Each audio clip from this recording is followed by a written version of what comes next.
বন্দে কৃষ্ণ নন্দকুমার বন্দে কৃষ্ণ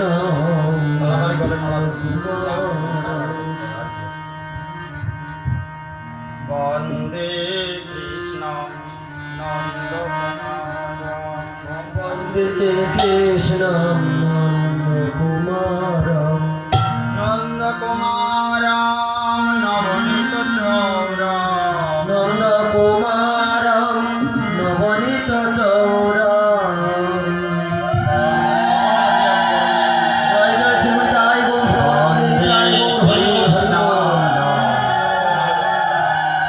বন্দে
ভক্তবৃন্দ সমন্বিতাম শ্রী চৈতন্য প্রভু বন্দে নিত্যানন্দ সহজিতম শ্রী নন্দনন্দনং বন্দে রাধিকা চরণোদয়ম গোপীজন সমাযুক্ত বৃন্দাবন মনোহরম हे राधे हे ब्रज देवी के चललिते हे नंद सोनो कुत श्री गोवर्धन कल्प पादप तले कालिंदी वन्ने कुत घोषन्ताविति सर्वत ब्रजपुरी खेदेर महावियोलो वन्दे रूप सनातनौ रघुजुगो श्रीजीव गोपालको आददान स्त्रीणां दन्तिरिदां जसितु न पुनो श्रीमद्रूपपदं भजदलिस्यात् जन्म जन्मनि जय गुरुदेव जय प्रभुपाद जय गुरुदेव जय प्रभुपाद सर्वे भवन्तु सुखिनः सर्वे सन्तु निरामयो सर्वे भद्राणि पश्यन्तु मा कश्चित् दुःखभाग् भवेत् पूर्णमद पूर्णमिदं पूर्णात् पूर्णमुदच्यते पूर्णस्य पूर्णमादाय पूर्णमेवावशिष्यते ॐ शान्तिः ॐ शान्तिः ॐ शान्तिः नारायणं नमस्कृत्य नरं चैव नरोत्तमं देवीं सरस्वतीं व्यासं ततो जयमुदीरये जां प्रवजन्तमनुतीतमपितकृत्यं द्वैपायन विरह मातरो आजुहाव पुत्रेति तन्मयतया तरवयभिनेदु तं सर्वभूतहृदयां मनिमानतस्मि ॐ पादौ जगियौ प्रथमद्वितीयौ तृतीयौ तुर्यौ कथितौ जाजुर्नाभिस्तथा पञ्चमेव षष्ठौ भुजान्तरं दर्जुगलं तथान्नौ कण्ठस्थो राजन् नवमजगिरमुखारविन्दं दशमप्रफुल्लम् एकादशदस्य ललाटपत्रं शिरोऽपितो ददस्तिरो भाति तमादिदेवं करुणानिधनं तमालवर्णं श्रीतावतारम् अपार संसार समुद्र सेतुं भजमयी भगवत स्वरूपं हरे कृष्ण कृष्ण कृष्ण हरे हरे हरे राम राम राम हरे हरे।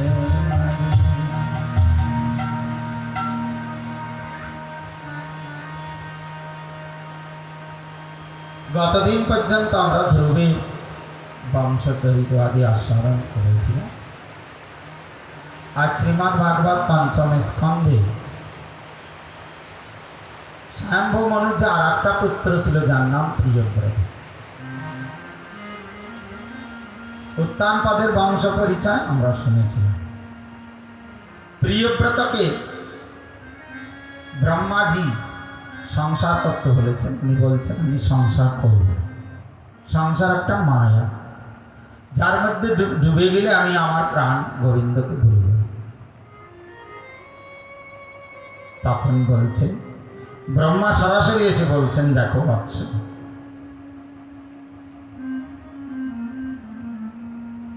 এই বিশ্ব সংসারে তুমি যদি তোমার ইন্দ্রিয়কে দমন না করতে পারো বা মায়া জয় না করতে পারো, তো বনে জঙ্গলে গেলেও যে তুমি ভালো থাকবে এমন কোনো কথাবার্তা।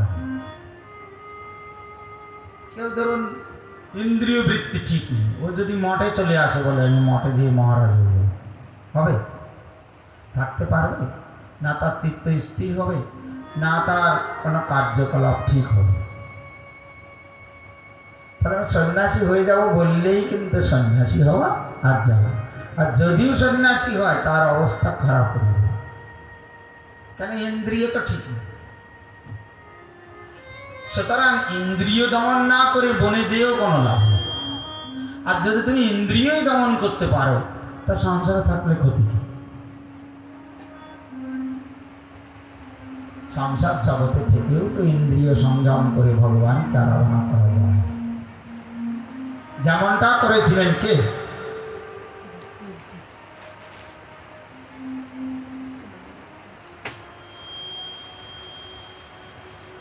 জয়দেব পদ্মাবতী,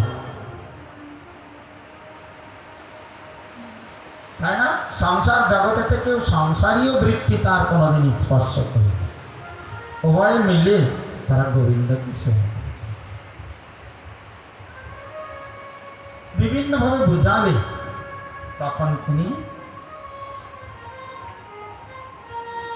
বিশ্বকর্মার কন্যা বরিষ্মতী তাকে বিবাহ করেন। তার থেকে তার 10টা পুত্র হয়। আগ্নিদ্র, ইদ্মজিহ, যজ্ঞবাহু, মহাবীর, হিরণ্যরেতা, ঘৃতপিষ্ঠ, শবন, মেধাতিথি, দ্বিতীয়ত্র কবি। এদের মধ্যে কবি হচ্ছে কবি মহাবীর, এরা ব্রহ্মচারী এবং এসব অগ্নির নাম। আর প্রিয়ব্রত দ্বিতীয় স্ত্রী হচ্ছে উত্তম, তার থেকে হয় উত্তম, তামস আর রৈবক, তার হচ্ছে মন্বান্তরের অধিপতি।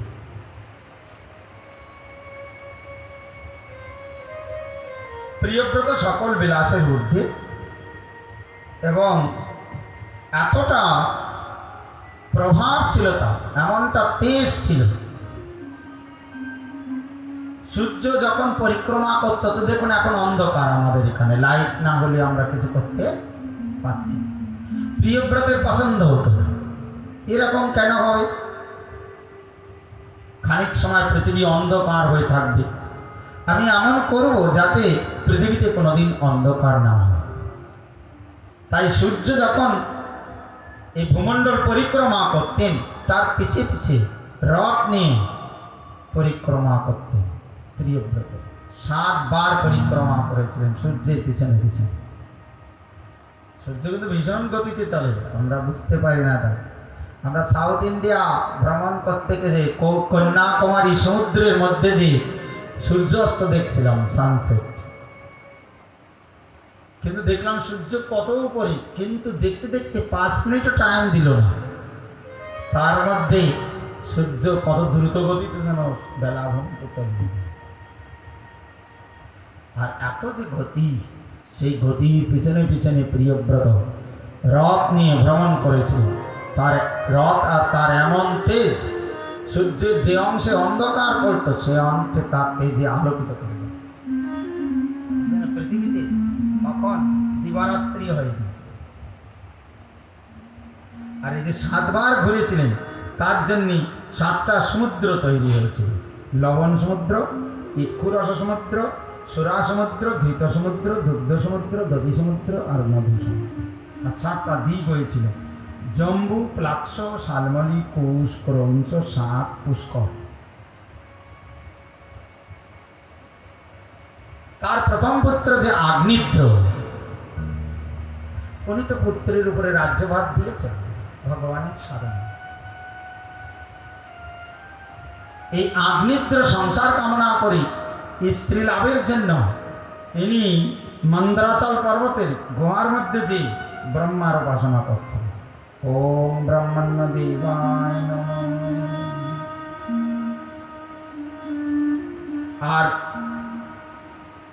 কি হলো?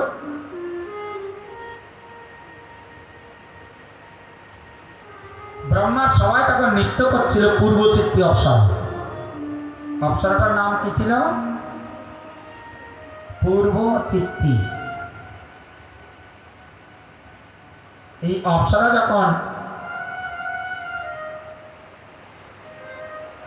নৃত্য করছিলেন, ব্রহ্মা বলছেন দেখো তো, সন্তান কামনা করে বা পুত্র কামনা করে আমার তপস্যা করছে, যাও তুমি যে তার মনোবাঞ্ছা পূরণ করো। পূর্বচিত্তী অপ্সরা এসে আগ্নিদ্রের তপস্যা ভেঙে তার সঙ্গে তার বিবাহ, আর এই আগ্নিদ্রের পুত্র হয় নাভি। একদিন অপ্সরারা কি বেশি দিন থাকে? তার তপস্যা মনোবাঞ্ছা পূরণ করে দিয়ে চলে গেল, কিন্তু তার মায়া যায় না। এই জগৎটা তো মায়াময়। তার জন্য উনি তপস্যা করে কি করলেন, শেষ পর্যন্ত অপ্সরা লোকে তার গতি হয়। কিন্তু পিতৃর মনে, নাভির মনে দুঃখ যে ছোটবেলায় মা আমাকে ছেড়ে দিয়ে চলে গেল, আর পিতা সে অপ্সরা চিন্তা করতে করতে তিনি অপ্সরা লোকে চলে। সুতরাং আমি এই ভুল করবো না, যদি আরাধনা করতে হয় অনাদিরাদি গোবিন্দের আরাধনা। উনি তখন ভগবানের উদ্দেশ্যে যজ্ঞ করলেন ব্রাহ্মণদের ডেকে, এবং ভগবানের আরাধনা করলে ভগবান শ্রী গোবিন্দ তাকে দর্শন দিলেন এবং বললেন, বৎস আমি তোমার পুত্র হয়ে আসবো, আমার নাম হবে ঋষভদেব। এই জন্য নাভির পুত্র হয় ঋষভ।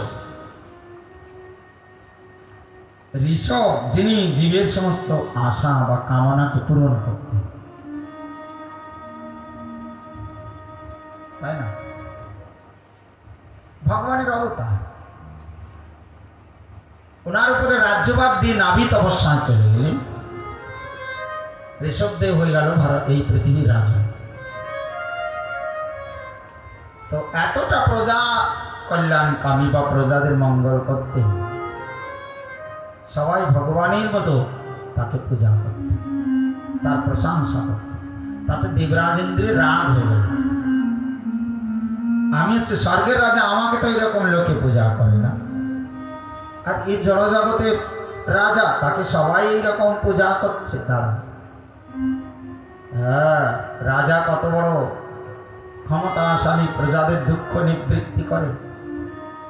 তো আমি 3 বছর পৃথিবীতে বৃষ্টি দেবো না, দেখি কি করে। 3 বছর পৃথিবীতে বৃষ্টি বন্ধ করে দিয়েছে। এখন রিমঝিম রিমঝিম বৃষ্টি আসছে, আর বৃষ্টির ফলে কি হচ্ছে, শস্যকণা আদি উৎপন্ন হচ্ছে, বৃক্ষ সতেজ হচ্ছে, পৃথিবীর শস্যকণা উৎপন্ন হয়ে মানুষ বেঁচে। এখন তো মানে মেশিনের সাহায্যে পাতাল থেকে জল তুলে সব চাষবাস হচ্ছে, তখনকার দিনে সব বৃষ্টির জলে নির্ভর চাষবাস। এখন 3 বছর যদি পৃথিবীতে বৃষ্টি না হয়, প্রজাগুলো বাঁচবে তো? তখন ভগবান নিজে মেঘ সৃষ্টি করে পৃথিবীতে বৃষ্টি বর্ষণ করে ধনধান্যে পূর্ণ। তখন দেবরাজেন্দ্রের অভিমান নষ্ট হলো, তখন নিজের মেয়ে জয়ন্তীকে ঋষভদেবের সঙ্গে বিবাহ দিল। 100টা পুত্র হলো, যাদের 81 জন হলো ব্রাহ্মণ, 9 জন হলো পরমাংশ বৈষ্ণব, আর 10 জন হলো ক্ষত্রিয়। ভরত, কুশাবর্ত, ইলাবৃত, ব্রহ্মাবর্ত, মলয়, কেতু, ভদ্রসেন, ইন্দ্রস্পৃক, বিদর্ভ, কিকট। আর 9 জন যে পরমাংশ বৈষ্ণব হলো, তাদের নাম হলো কবি, হবি, অন্তরিক্ষ, পিপ্লায়ন, প্রবুদ্ধ, দ্রুমিল, চমস, করভাজন। তাদের জন্য আমাদের যজ্ঞ ভাগ দিতে হয় 9 জনের জন্য। নবযোগেন্দ্র যজ্ঞ করতে গেলে এই প্রত্যেকের নাম ধরে ধরে যজ্ঞে আহুতি দিতে হয়। বৈষ্ণব পুত্রগণ বড় হয়েছে। একদিন ঋষভদেব পুত্রদের ডেকে বললেন, দেখো পুত্র, আমি তোমাদের পিতা, আমি চাই যে তোমরা জন্মে জন্মে দুঃখ পাও। যে দেহ দিয়ে আরাধনা করে পূর্ণ ব্রহ্ম ভগবানকে লাভ করা যায়, আর সেই দেহ একদিন শ্রীগাল পুকুরে টেনে টেনে ছেলে ছেলে খেয়ে ফেলে। আর অনিত্য দেহ দিয়ে তোমরা বিষয় ভোগ করতে যে যে বিষয়ভোগ যে জনিতে জন্মগ্রহণ করে মানব সেই জনিতে পায়, কিন্তু মানব জীবন পেয়ে তোমরা ওই জীবনটা নষ্ট করে দাও, আমি এটা চাই না। যদি তোমরা পরম মঙ্গল লাভ করতে চাও, তাহলে একমাত্র সাধু সঙ্গ হচ্ছে জীবের মুক্তির দরজা, আর যশিত সঙ্গ বা মায়া সঙ্গ মানুষের কি নরকের দরজা। তিনি বললেন মহৎ সেবাম দারো মহো বিরক্তি তমোদ্ধারম যশিতাং সঙ্গী সঙ্গম।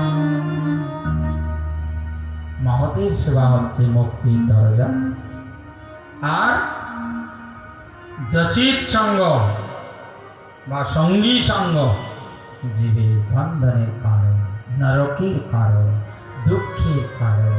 তাই তোমরা সৎসঙ্গ করো। আর কি করো? কতগুলো কার্য তোমাদের করতে হবে। উত্তম গুরুর কাছে যে তথ্য জিজ্ঞাসা করতে হবে।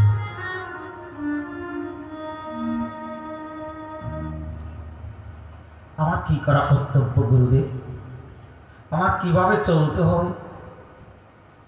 আমরা একটু মানে কি, অনেকের বুদ্ধি আছে গুরুকরণ করে রাখতে হয়, তাই করে রাখে। যারও আমি দীক্ষা নিচ্ছি বড় জায়গার থেকে, কিন্তু পালন করব না কিছু। ভালো বুদ্ধি না? না বাড়িতে একটু আরতি করব, না ভগবানকে একটু পূজা করব, না ভগবানের ভোগরাগ দিয়ে ব্যবস্থা করব, শুধু নামমাত্র দীক্ষা নিচ্ছি। না হরিনাম জপ করি, না আহ্নিক করি, না সদাচার পালন করি, যেখানে সেখানে যে খাবো আর যা তা করে বেড়াবো। আর বলে এমনটা না, তুমি উত্তম গুরুর কাছে যে আত্মসমর্পণ করো। দীক্ষাকালে ভক্ত করে আত্মসমর্পণ, সেই কালে কৃষ্ণ তারে করে আত্মসম, সেই দেহ করে তার চিদানন্দময়, অপ্রাকৃত দেহে কৃষ্ণের চরণ। দীক্ষা হওয়া মানে কি? দেহটা অপ্রাকৃত হয়ে যাওয়া। আর সেই দেহে প্রাকৃত বস্তু কখনো ঢোকানো যাবে না ড্রেন থিওরির মধ্যে। যা গোবিন্দকে দেওয়া যায় না, তা কখনো দেহে ঢোকানো যাবে। জয় ভগবান। আর তুমি জিজ্ঞাসা করো কি করলে তোমার মঙ্গল হবে। তত্ত্ব জিজ্ঞাসা, আমার কিভাবে চলা উচিত, গোবিন্দ আমার প্রতি কিসের সুখী হবে। আর কি? একাদশী পালন, জন্মাষ্টমী ব্রত উদযাপন, দামোদর ব্রত উদযাপন, এই চাতুর্মাস্য ব্রত আসছে। রথ হয়ে যাচ্ছে কি বারে? শনিবার। রবিবারে হচ্ছে একাদশী নাকি? তাহলে শয়ন একাদশী শুরু হয়ে যাবে। শয়ন ভগবান যেই শয়নে চলে গেলে তখন কি হবে? আমাদের চাতুর্মাস্য ব্রত শুরু হয়ে যাবে। ভগবান শয়নে গতে, ভগবান শয়নে গেলে কখনো পটল, বেগুন, ছিম, বরবটি, লাউ, চিচিঙ্গা, কলমি শাক, হ্যাঁ, এসব গ্রহণ করা যাবে না। শ্রাবণে শাক, ভাদ্রে দই, আশ্বিনে দুধ, কার্তিকে যত রকম হাই প্রোটিন ত্যাগ করে হব্বিষান্ন গ্রহণ করে হৃদয় দিয়ে ভগবানের সেবা করতে হবে। বোঝা গেল?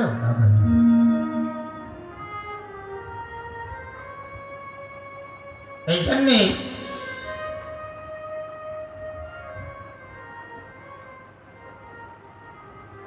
চাতুর্মাস্য ব্রত, এই ব্রত মাসেও অনেকেও হব্বিষান্ন গ্রহণ করে, কিন্তু না পারলেও অন্তত দামোদর মাসে তাকে হব্বিষান্ন গ্রহণ করে আদরের সঙ্গে ব্রত করতে হবে। এটা হচ্ছে তপস্যা। অনেকে বলে ওসব পারবো নাকি, আর দীক্ষা নিয়েছি ওসব হবে না, চাতুর্মাস্য মানে এমনটা নয়। সাধক এমন হবে না, গুরু বৈষ্ণবের নির্দেশ মানতে হবে। দীক্ষা নেবে অথচ আচরণ করবে না, এসব মোটেই ভালো না। আমাদের প্রভুপাদ ভক্তি সিদ্ধান্ত সরস্বতী ঠাকুর অনাচার যুক্ত ভাবকে কোনোদিন সমর্থন করে। ওই কয়টা জিনিস না পেলে কি হবে, মরে যাবে না? আর কি করবি? এসব হচ্ছে তপস্যা। সকাম কর্ম ত্যাগ করবে, যাগ যজ্ঞ বাসনা নিয়ে নানান রকম কর্ম, এগুলোকে ত্যাগ করবে। আর কি করবে? ভগবানের জন্য সমস্ত কর্ম করবে, হরিকথা শ্রবণ করবে। হরিকথা শ্রবণ হচ্ছে ভক্তির প্রথম এবং শ্রেষ্ঠ অঙ্গ। আর কি? ভগবানের গুণকীর্তন করবে, কারো সঙ্গে শত্রুতা করবে না, বৈরতা, সমদৃষ্টি, সবার প্রতি সমভাব, শান্ত ভাব। আর কি? শরীর এবং গৃহে অহংকার বুদ্ধি করবে না, শরীরের প্রতি। আর এটা আমার বাড়ি, আমার মত, যা বলবো তাই, নাকি আমি ভগবান, এমনটা নয়। ভগবান আমাকে কিছুদিন থাকতে দিয়েছে এখানে। আর কি হবে? অধ্যাত্ম শাস্ত্র ভাগবত আদি অনুশীলন করবে, নির্জন স্থানে বাস করবে, প্রাণ ইন্দ্রিয় মন সংযম করবে, সাধুগণের প্রতি শ্রদ্ধা রাখবে, ব্রহ্মচর্য পালন করবে, বাক্য সংযম করবে, পটপট করে যা তা কথাবার্তা অহংকারমূলক বলবে না, কাউকে অপমান করবে না, সবাইকে সম্মান দেবে। তাই না? আমরা কি মনে করি কার একটু অপমান করলে আমার দামটা বেড়ে যায়, তাই না? আজকে ব্যবস্থা করেছি, কিন্তু সাধক এমনটা হবে।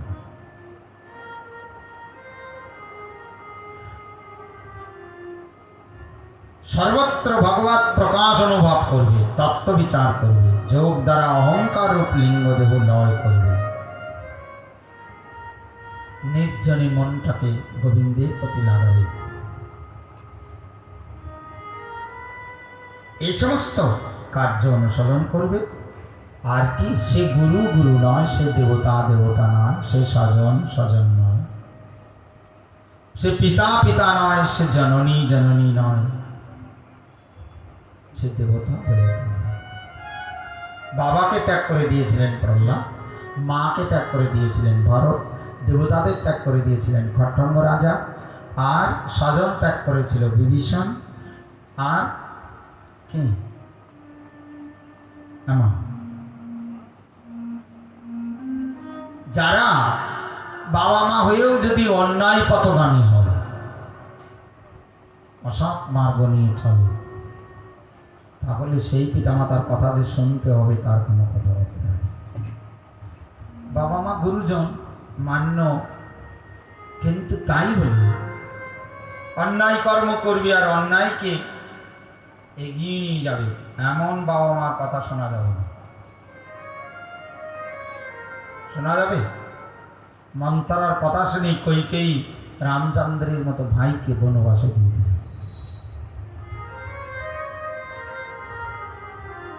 এ কি মাতৃত্বের লক্ষণ? একটা মা হয়ে নিজের সন্তানকে কেউ বনে দিতে পারে?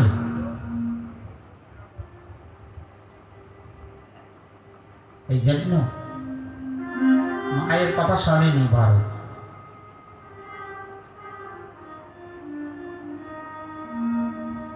গুরুদেবের কথা শোনেনি বলি মহারাজ। একথা আমরা পরে আলোচনা করব, এখন সংক্ষেপে বলে যাচ্ছি। এই সব প্রসঙ্গ আমাদের আসবে সামনে। দেবতাদের শুধু যুদ্ধ করেছে ওষুধদের বিরুদ্ধে, খট্টঙ্গ রাজা বললেন আপনাদের কথা শুনবো না। কত জীবন যুদ্ধ করব? এই পৃথিবীতে চিরদিন লেগে থাকবে অসৎ সতের লড়াই।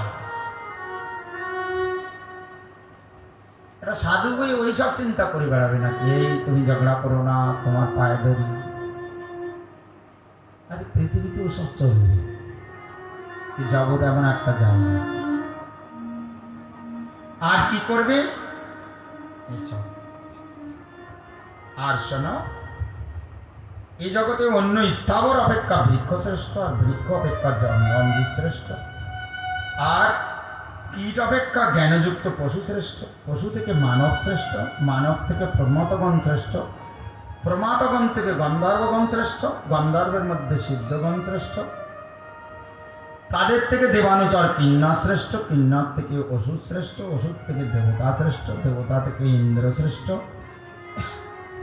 ইন্দ্র থেকে দক্ষ প্রমুখ প্রজাপতি শ্রেষ্ঠ, প্রজাপতি থেকে রুদ্র শিব শ্রেষ্ঠ, শিবের থেকে ব্রহ্মা শ্রেষ্ঠ, ব্রহ্মা থেকে গোবিন্দ শ্রেষ্ঠ, আর এ জগতে গোবিন্দর থেকেও আরো উত্তম হচ্ছে কৃষ্ণ ভক্ত গোবিন্দ। হরি বল, হরি বল।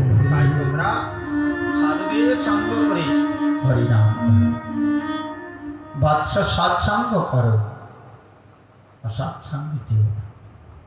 তার উপদেশ জ্ঞান শ্রবণ করে তার জ্যেষ্ঠ পুত্র ভরত, তিনি পৃথিবীর এক এক পুত্রকে এক এক দিকে রাজত্ব দিয়ে উনি বনে চলে যে তপস্যা করে ভগবানকে লাভ করেছিলেন।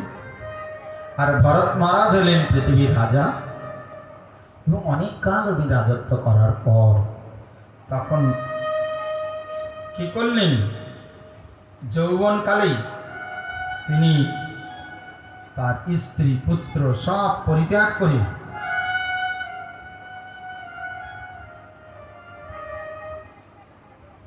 হরিহর ক্ষেত্রে পুলক ঋষির আশ্রম, আমরা সেখানে গিয়েছিলাম গণ্ডকী নদীর তটে, নেপাল। মুক্তিনাথ যেতে গেলে প্রায় 14 ঘন্টা সেই গণ্ডকী নদীর তট দিয়ে পাহাড়ের উপরে উঠতে হবে, 14 ঘন্টা। তা মহাবিপদ, রাস্তার যে পরিবেশ, কখন জীবন যায় তার কোনো ঠিক নেই। এই জন্য নেপালে অনেকে যায়, কম টাকায় ঘুরিয়ে নিয়ে আসে। মুক্তিনাথ অনেকে যায় না। এই মুক্তিনাথ হচ্ছে সবচেয়ে টপ, একেবারে হিমালয়ের চরম শিখর। সেখানে কোনো গাছপালা নেই, পাহাড়ের উপরে কোনো কি বলে ঘাস ঠাস জাতীয় জিনিসও হয় না। কেন বলেন তো? অক্সিজেন নেই। আমি উঠছি তাই দম লেগে যাওয়ার মতো ভাব হচ্ছে। একটা গরিমা তো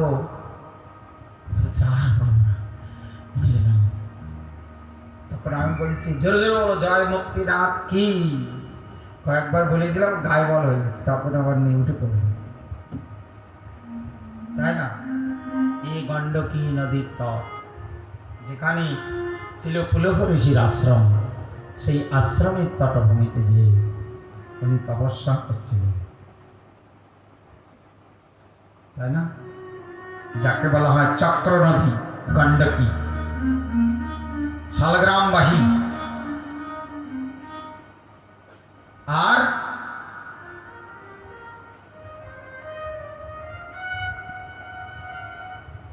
এই গণ্ডকী নদী ওই আশ্রমটাকে ঘিরে রেখেছে। ওখানে তিনি ত্রিসন্ধ্যা স্নান, কেশ পিঙ্গল জটায় পরিণত হয়ে নারায়ণীর আরাধনা করছিলেন। কিন্তু কর্মের কি গতি, একদিন গণ্ডকী নদীতে স্নান করে প্রণব মন্ত্র জপ করছে, আর গর্ভবতী হরিণী তৃষ্ণার্তা হয়ে সেই জল পান করতে এসেছে, আর পিছন দিক দিয়ে একটা সিংহ গর্জন করছে।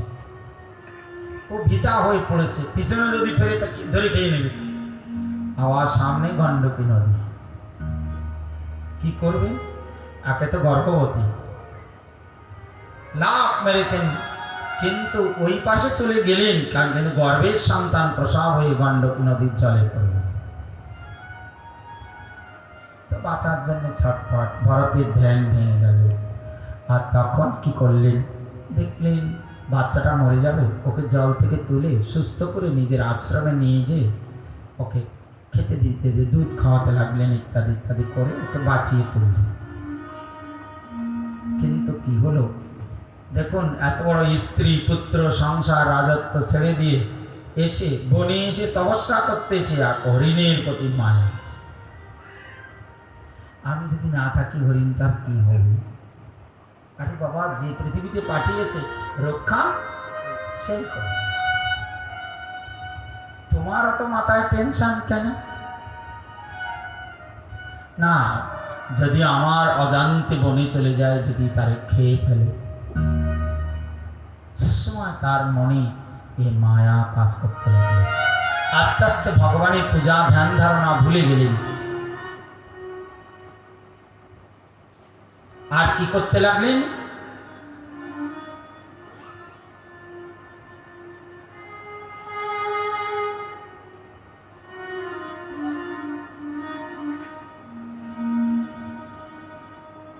আহ্নিক করতে গেলে হরিণ শিশুটা শিং দিয়ে পিছনে খোঁচা, আহ্নিক ভঙ্গ হয়ে যায়।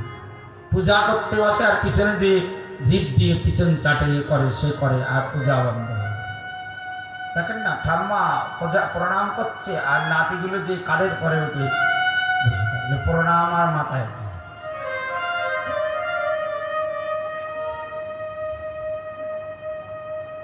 ব্যাস, বড় বড় মায়া। একদিন কি হলো, ওটা অজান্তে হরিণ শিশুটা বনে চলে গেল। তখন তার বিরহ জাগরণ হলো, স্বপ্নে দেখতে লাগলো হরিণ শিশুটাকে। চাঁদের দিকে তাকায় তো মনে হয় ওই তো হরিণ শিশুটার পায়ের ছাপ দেখা যাচ্ছে চাঁদে, নিশ্চয়ই চন্দ্রলোকে চলে গেছে। তাই না, ব্যাকুল হয়ে কাঁদতে কাঁদতে অসুস্থ হয়ে ওই হরিণের চিন্তা করতে করতে মরে যে কালঞ্জার পর্বতে তিনি হরিণ দেহ লাভ করে যান। কিন্তু তার স্মৃতি আছে, আমি ভারতবর্ষের রাজা ছিলাম, আমার নাম ছিল ভারত, কিন্তু আজ কর্মদোষে হরিণ হয়ে গেছি। দেখলেন এই হরিণের সঙ্গে থেকে এদের সাথে সব খেতে খেতে একদিন আমিও কত জনম হরিণ হব তার কোনো ঠিক নেই। তাই আর আমি এদের সঙ্গে থাকবো।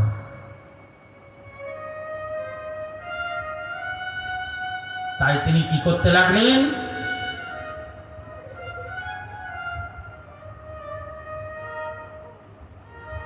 ওদের সঙ্গ ত্যাগ করে চলে আসলেন আবার পুলস্ত্য ঋষির আশ্রমে গণ্ডকী নদীর ঘাটে।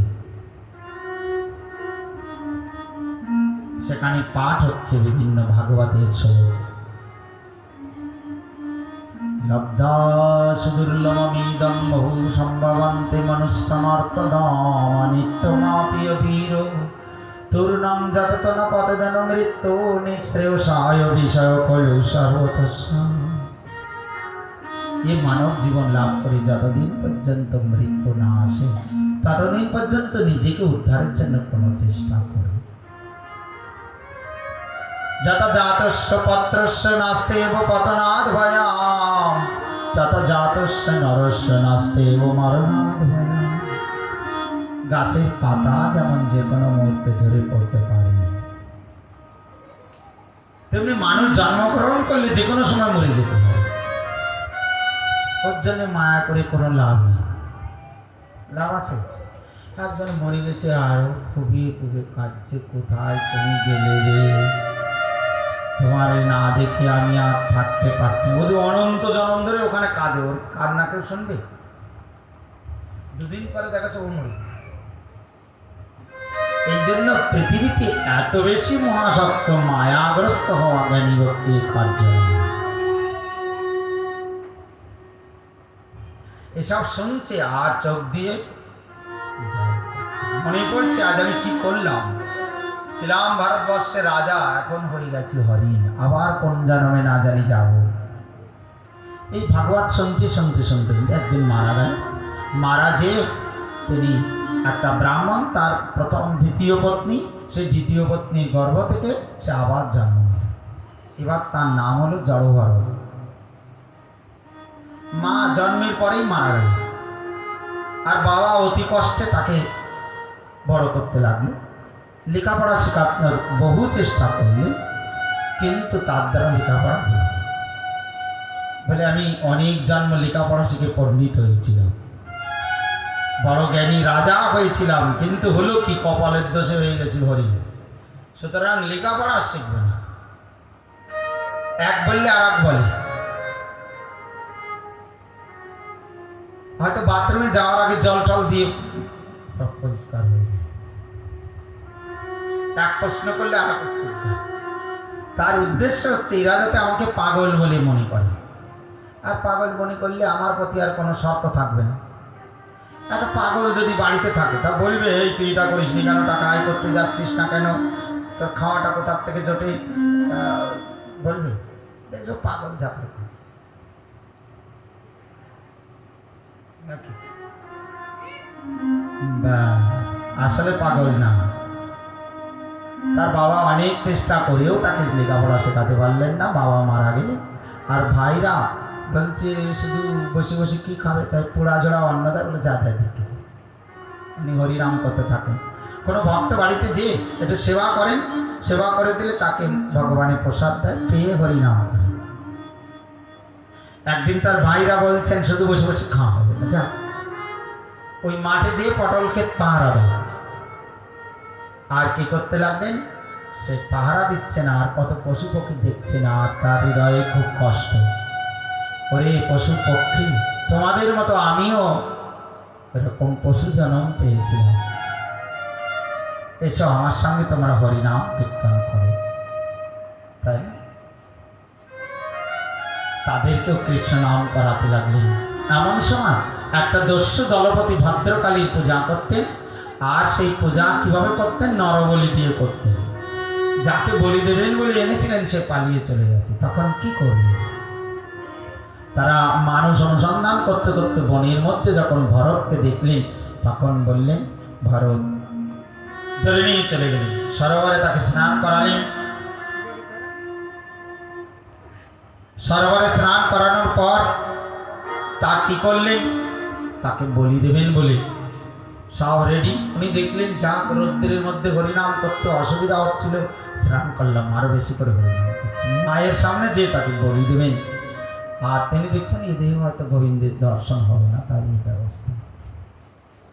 হরিনাম জপ করছেন, আর যেই অস্ত্র ধরে তাকে বলি দিতে যাবেন, মা কালী বাস্ট করে, মূর্তি বাস্ট করে প্রকট হয়ে বলছেন, এই দুষ্টগণ, এতদিন অসৎ শ্রেণীর মানুষ বলি দিস, তাই কিছু বলি না। আজ আমার প্রভুর ভক্তকে আমার সামনে বলি। অস্ত্র দিয়ে দুষ্টগুলোর মুন্ডু কেটে দিলেন, মুখের অগ্নিতে তাদের রাজ দরবার উড়িয়ে দিলেন। আর ভরতকে কোলে করে নিয়ে বললেন, বৎস, এরা ধর্মের নামে অধর্ম, কর্মের নামে অকর্ম, সত্যের নামে অসত্য, পুণ্যের নামে পাপ, আর কত সময় সহ্য করবে? তোমার মতো কৃষ্ণ ভক্তের দর্শন পেয়ে আমার হৃদয়টা শান্ত। যা, নির্বিঘ্নে হরিনাম করো, তোমাকে কেউ বিঘ্ন করবে না। হরিনাম করতে করতে পথ দিয়ে যাচ্ছেন, আবার এক কালচক্র। রঘুগণ রাজা তিনি পালকিতে চড়ে যাচ্ছেন কপিল মুনির আশ্রমে ভগবানের কথা শোনার জন্য। আর চারজন বাহক তাকে বহন করে নিয়ে যাচ্ছিল, একজন অসুস্থ হয়ে পড়েছে। তখন দেখছে, দেখো দেখো, নাদুস নুদুস চেহারা একটা সুন্দর ব্যক্তি যাচ্ছে, ধরো। শোনো শোনো শোনো, রঘুগণ রাজা এই দোলা পালকিতে যাচ্ছে, এক পাশে ধরো। ঠিক আছে, ধরে চলছেন। ওরা তো ওদের গান গাইছে আর তালে তালে পা ফেলছে। আর ভরত মহারাজ দেখছেন আমার পায়ের চাপে কোনো পিপিলিকা, কোনো প্রাণী যাতে মরি না, তাই না? ওষুধে আমি বাথরুমে যাচ্ছি, আমি দেখে শুনেই যাচ্ছি, একটা ব্যাঙ পট করে লাফ দিয়ে করা, মানে আমিও পা ফেলেছি আর ও আমার পা ফেলে, ছোট শ্রেণীর ব্যাঙ। আর যেই আমার পায়ে চাপ পড়লো, ফটাস করে ফেটে আর ওখানেই মরে গেল। আমি বললাম, ভগবান, আমার শেষ পর্যন্ত একে তো সমস্যা, তারপরে আমার পাত তলে চাপা পড়ে মরে যাচ্ছে, তাই না? এইভাবে জেনে না জেনে অজ্ঞানতাবশত আমরা পাপ করি। একদিন রবীন্দ্রবাবু আসে, আর কে যেন আমার মোটর সাইকেল গোজাডাঙ্গা থেকে পাঠ করে আসছে, কত তখন 3টে বাজে। আর সামনে এক দাঁড়ার সব এসে সামনে, এবার কি করবো বলি? আজকে শায়েস্তানগর পাঠ করতে যে আজকে অ্যাক্সিডেন্ট ঘটিয়েছি। আমি আমাদের চৌমাথা থেকে যাচ্ছি ওই দিকে, আর আমি আস্তে আস্তেই যাচ্ছি, 10-12 কিলোমিটার গতি, কিন্তু একবারে আমি যাচ্ছি, একটা ছেলে আমার মোটরসাইকেলের সামনে মোটরসাইকেল হার করে দিয়েছে। আর যেই ব্রেক কষেছি সঙ্গে সঙ্গে চাকা স্লিপ করে আমিও পড়লাম মলয় পড়ল। কিন্তু ভগবান হচ্ছে রক্ষক, একে তো পায়ে ব্যথা, তারপর মোটর সাইকেল পড়েছে, কিন্তু কিছু হয়নি। তো এই জন্যই বিপদ আপদ সুবিধা অসুবিধা সবসময় লেগেই থাকে। যাই হোক, যখন সে সর্প সামনে এসেছে কি করবো আমি চিন্তা করে বের করতে পারছি না। যদি ব্রেক কষি তিনটি একসাথে পড়বই পিছিয়ে পড়ে, আর যদি ছেড়ে দেই তো ও মরে। বিভিন্ন ভাবে কন্ট্রোলের চেষ্টা করে শেষ পর্যন্ত অনেক চেষ্টা করলাম, কিন্তু লেজের উপর দিয়ে চলে গেল। এই জন্য চলার পথে বিভিন্ন ভাবে আমাদের পাপ এই রোধ করা যায় না। কয়েকটা জায়গায় স্বাভাবিক পাপ হয়। রান্না করতে যে কাঠ ব্যবহার করছেন ওর মধ্যে কত পোকামাকড় থাকছে, ও আগুনে পুড়ে যাচ্ছে। ঝাঁটা দিয়ে ঝাঁট দিচ্ছেন, আপনার ওর জন্যই কত মিলে কত প্রাণী মরে যাচ্ছে।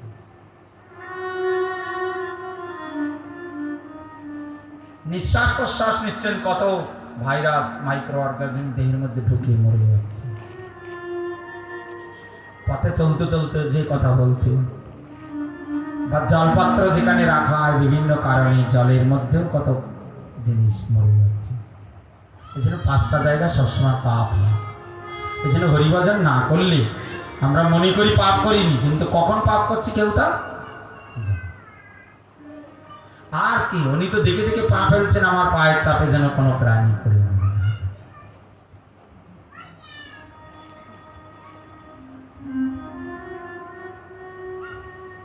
আর পালকি জোরে জোরে নড়ছে, আর তখন কি করবে? রাজা রেগে গেছে, এই তুমি ক্ষীণ হয়ে গেছো নাকি?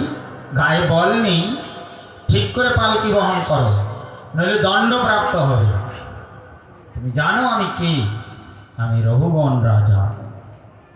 ভরত মহারাজ জীবনে কোনোদিন মুখ খোলেনি, কিন্তু আজকে দেখছেন যাচ্ছে ভগবানের কথা শুনতে কপিল মুনির আশ্রমে। যার মনে এত রাজ অভিমান, সে কি হরি কথা শুনবে? তখন আস্তে আস্তে বলছেন, এই জগতে কে রাজা? রাজার দেহ থেকে আত্মারূপী ভগবান যদি চলে যায়, তাহলে রাজা বলে পরিচয় কার থাকে? আর আপনি যে আমাকে বললেন আমি ক্লান্ত হয়ে গেছি নাকি? অনন্ত জনম ধরে এই পৃথিবীর পথে চলছি, কত জনম ধরে চলছি, চলা কোনোদিন শেষ হয়নি। আর এই জগৎ সংসারে চলতে চলতে আমি ক্লান্ত শ্রান্ত হয়ে গেছি, আর পাচ্ছি না।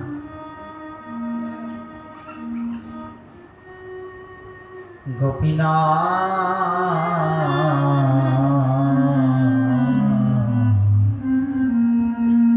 ঘোচাও সংসার জ্বালা,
বলছেন আমি বহুদিন ধরে পথ চলছি, এক জনম নয় অনেক জনম ধরে চলতে চলতে ক্লান্ত হয়ে পড়েছি।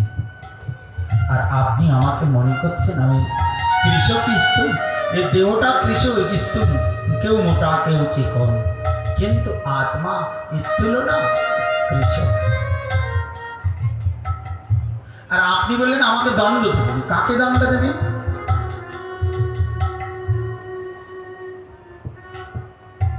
আরে শুনুন শুনুন, বাতাস যাকে শুষ্ক করতে পারে না, অগ্নি যাকে দগ্ধ করতে পারে না, জল যাকে ভেজাতে পারে না, হ্যাঁ, তাকে আপনি কি করবেন? এসব শুনে তার মনে ভয় হল। আর এই সর্বনাশ একটা দেখতে সাধারণ মানুষ, তার মুখে সমস্ত তত্ত্ব কথা কোথা থেকে এলো? আর তখন পালকি থেকে নেমে পায়ে পড়ে প্রণাম করে বলছেন, আপনি কি সত্য করে বলুন ভগবান?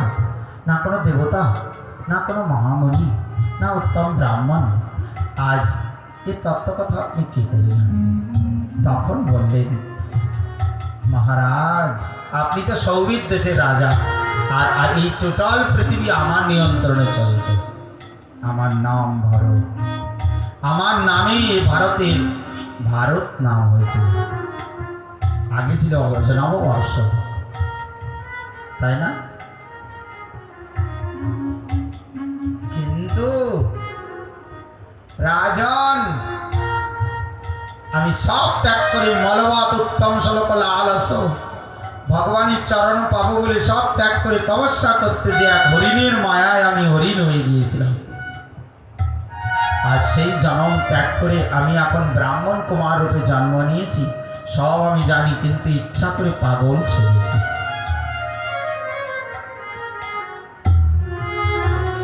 আমি পাগল না, পাগলের মতো হয়েছি। এ জগৎ সংসার যারা গোবিন্দ ভজন না করে তারা প্রকৃতপক্ষে পাগল।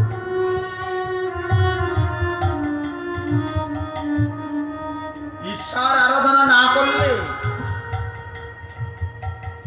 এ জগতে সে পাগল। হরি আরাধনা না করলে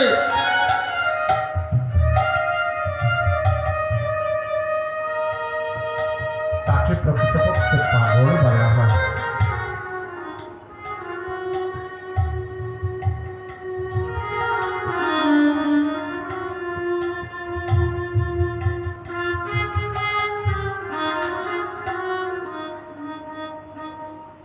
এই জন্য আজ আমি ইচ্ছা করে পাগল সেজে ঘুরে বেড়াচ্ছি।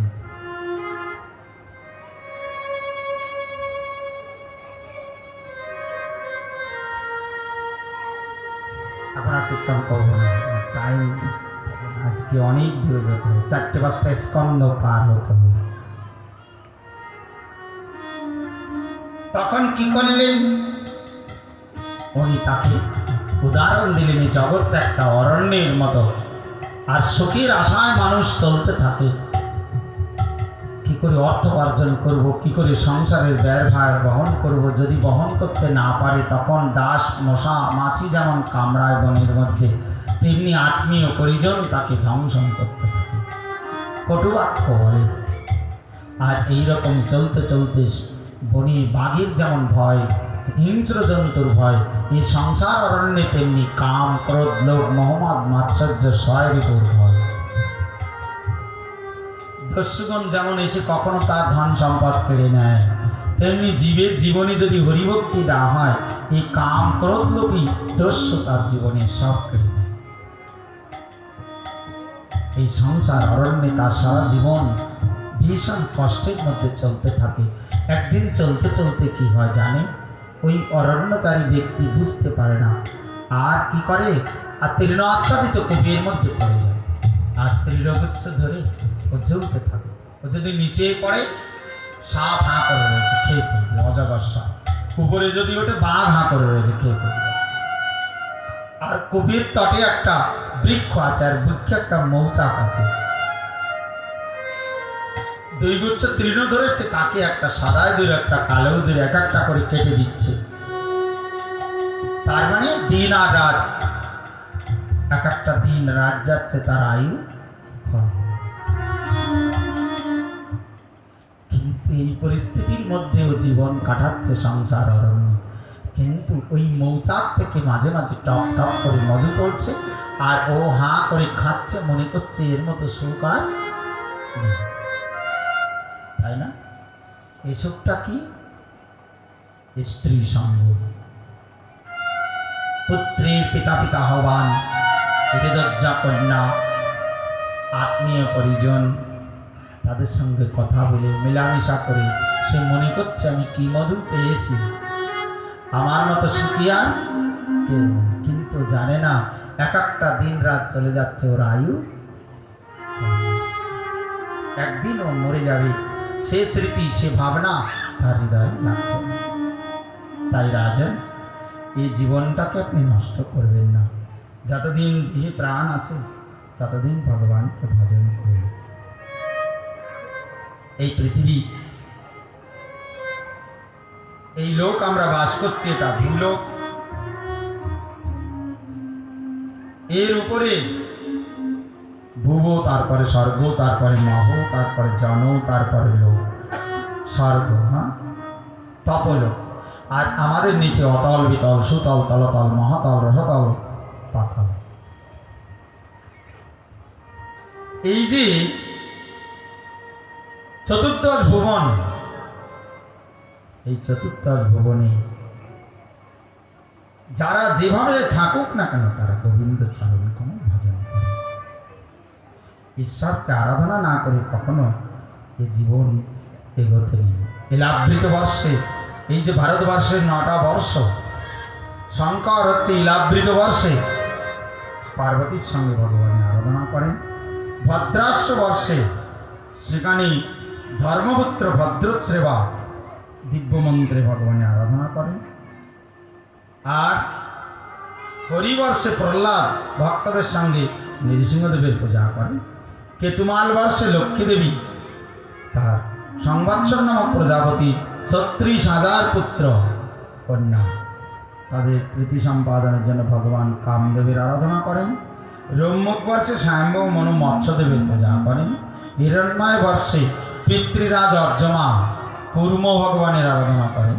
উত্তর পূর্ববর্ষে পৃথিবী দেবী অধিবাসী সহ যজ্ঞ পুরুষ বরাহরূপ ভগবানের আরাধনা করেন।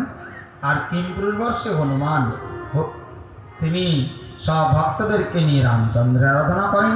আর ভারতবর্ষে দেবর্ষি নারদ সবাইকে মিলে গোবিন্দের নাম সংকীর্তনে প্রবৃত্ত করেন। হরি বল, হরি বল, হরি বল। এ বৈকুণ্ঠে অজির প্রাঙ্গণ, যে ভারতবর্ষের বৃক্ষলতা পশু পক্ষী সবাই গোবিন্দের চরণ কমল ভজন করে।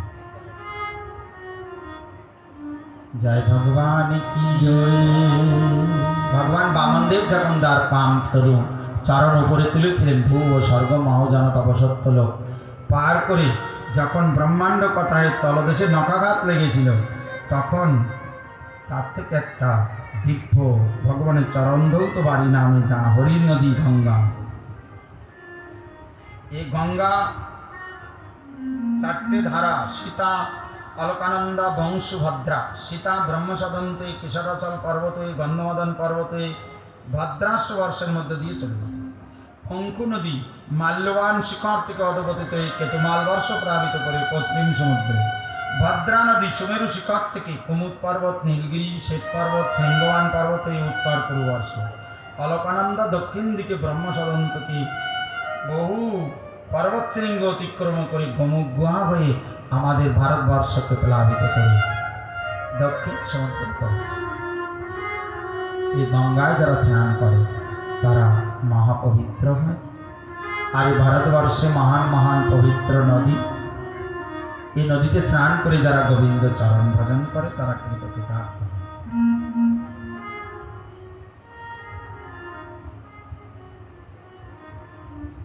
সূর্যমণ্ডলের 1 লক্ষ যোজন উপরে চন্দ্র, আবার চন্দ্রমা 3 লক্ষ যোজন উপরে অভিজিৎ, আবার তার 2 লক্ষ যোজন উপরে শুক্র, তার 2 লক্ষ যোজন উপরে বুধ, বুধের 2 লক্ষ যোজন উপরে মঙ্গল, তার 2 লক্ষ যোজন উপরে বৃহস্পতি, আর বৃহস্পতি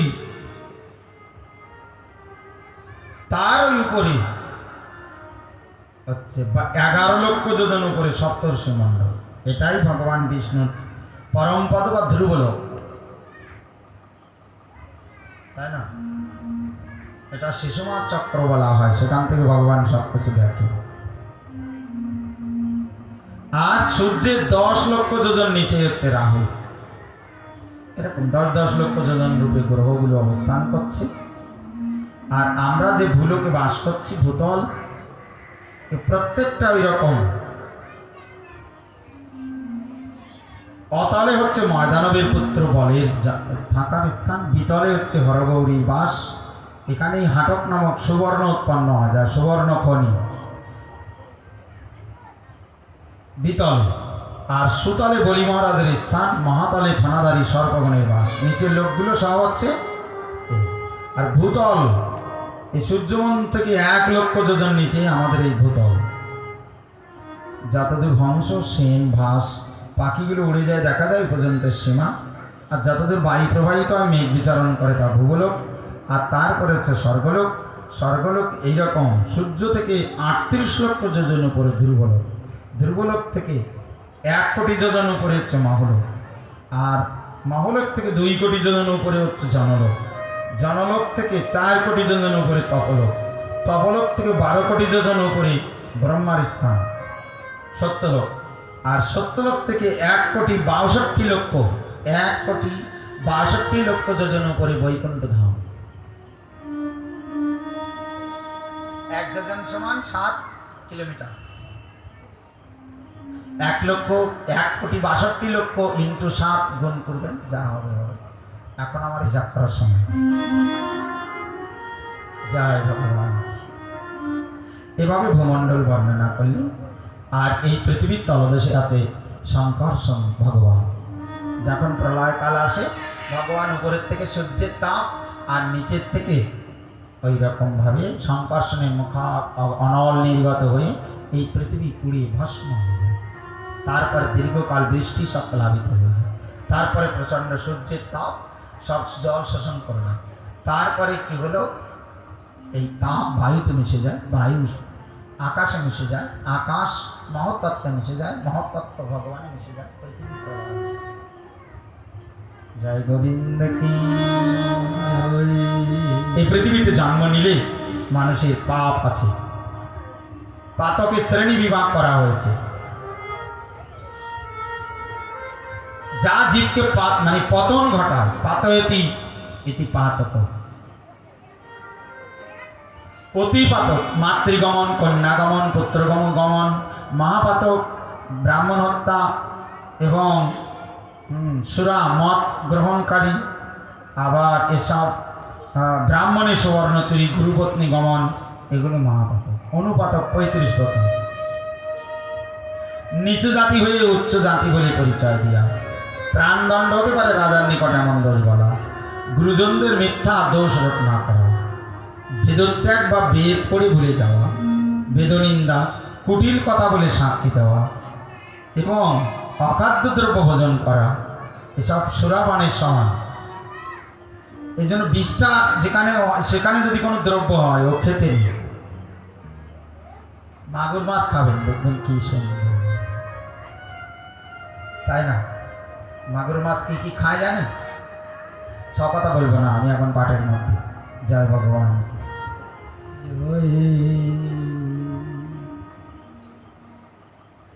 এই যত সব পোলট্রি চাষ হয়, পোলট্রিগুলো কেটে কেটে বিক্রি করছে, আর নাড়ি বুড়ি নিয়ে যে কোথায় ফেলছে জানেন? মাছ খাবেন?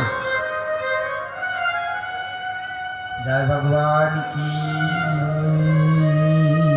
উপপাতক, গৌবাদ, অজাজ্য যাজন, পরস্ত্রী গমন, আত্মবিক্রয়, পিতামাতা, গুরু ত্যাগ, শ্রদ্ধায় ত্যাগ, আলস্য ত্যাগ করা, এসব। আর কি এসব পাপের কথা বর্ণন করা হয়েছে। আমি কয়টা বলবো, অল্প টাইম। শঙ্করীকরণ, দণ্ডাদি দ্বারা ব্রাহ্মণকে ব্যথা দেওয়া, রসুন খাওয়া, রসুন, তাই না? রসুন কড়ায় না দিলে ঠিক জমতে চায় না। একটু পেঁয়াজ রসুন দিতে হবে কড়ায়, তবে তো গন্ধটা ছুটবে, তবে বোঝা যাবে লোকটা খুব সুন্দর, ভালো লোক। রসুনং গৃঞ্জনং চৈব পলাণ্ডং কবকানি চ দ্বিজাতীয়ানাং ন ভক্তব্যম অমেদ্য প্রভাবানি চ। রসুনং রসুন, গৃঞ্জন মানে গাজর, পলাণ্ডং মানে পেঁয়াজ, কবকানি মানে মারসুম বেমিত সাথা, যেটা মাটি ভেদ করে ছাতার মতো ওঠে, এখন চাষ করছে। ওগুলো খাবেন, রান্না করে দেখবেন ওই রকম আজে বাজে জিনিসের মতো মনে হবে। এই জন্য এগুলো নিষিদ্ধ, ভক্তেরা কোনোদিন গ্রহণ করবে না। গ্রহণ করলে তার ভজন নষ্ট হয়ে যাবে। গৃঞ্জন গাজন খাওয়াটা নিষিদ্ধ। অনেকে প্রশ্ন করে কোথায় আছে, মনুসংহিতায় রয়েছে। কখনো দীক্ষিত ব্যক্তি বা ব্রাহ্মণ সাধক ব্যক্তি এসব খাদ্যদ্রব্য গ্রহণ করবে না।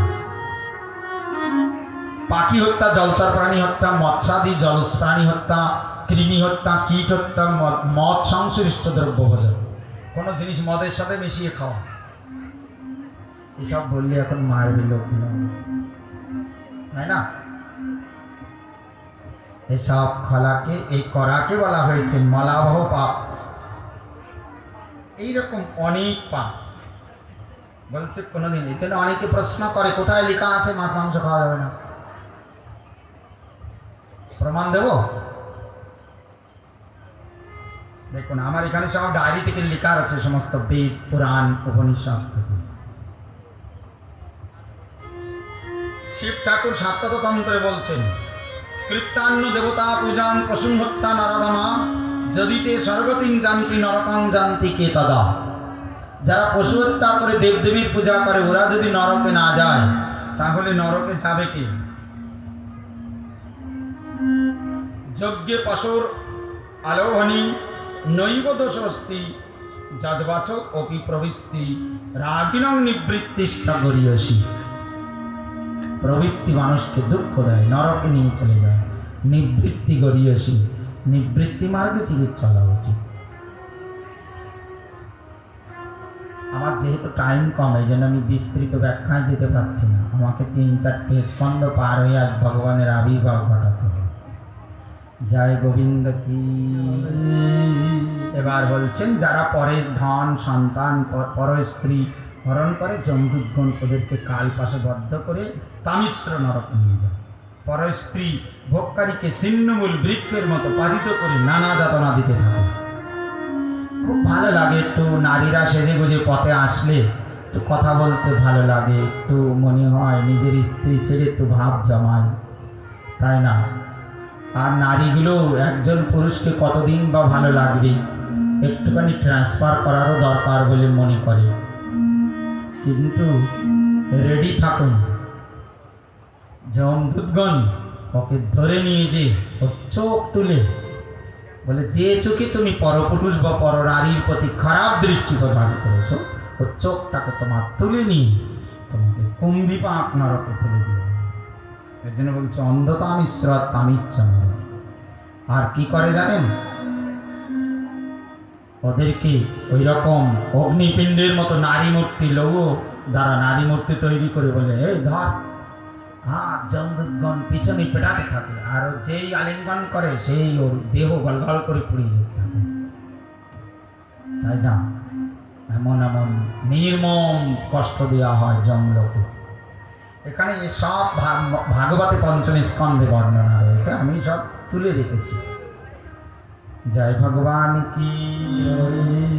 চৈতন্য ভাগবতে মহাপ্রভু এসব নরকের কথা বর্ণনা করেছেন জগাই মাধায় উদ্ধার কালে। আমাদের বৃন্দাবন দাস ঠাকুর তুলেছেন। এইরকম দণ্ডদানের অযোগ্য ব্যক্তিকে দণ্ড দান করলে তখন তাকে শুকরমুখ নরকে ফেলে ওদেরকে দিয়ে খাওয়ানো হয়। যারা আপৎকাল না হলেও বেদ বা ধর্ম ত্যাগ করে পাষণ্ডী ধর্ম গ্রহণ করে, কোনো বিবাদাবাদ নেই, অথচ লোভ লালসার বশত ধর্ম নষ্ট করে দিয়ে অসৎ ধর্ম গ্রহণ করে। অনেকে সব যায়, বিভিন্ন লোকের সাথে মিত্রতা করে, আর যে বলে খেয়ে এসছি আজকে। সব কথা আমি ভেঙে বলবো না।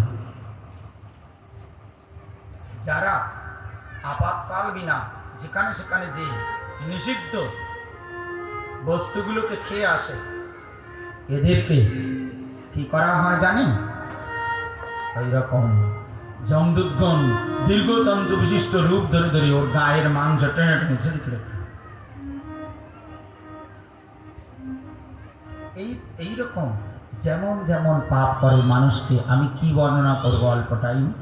এখানে অন্তত 27টা নরকে বর্ণনা করা হয়েছে, এছাড়া আরো অনেক নরক, তাই না?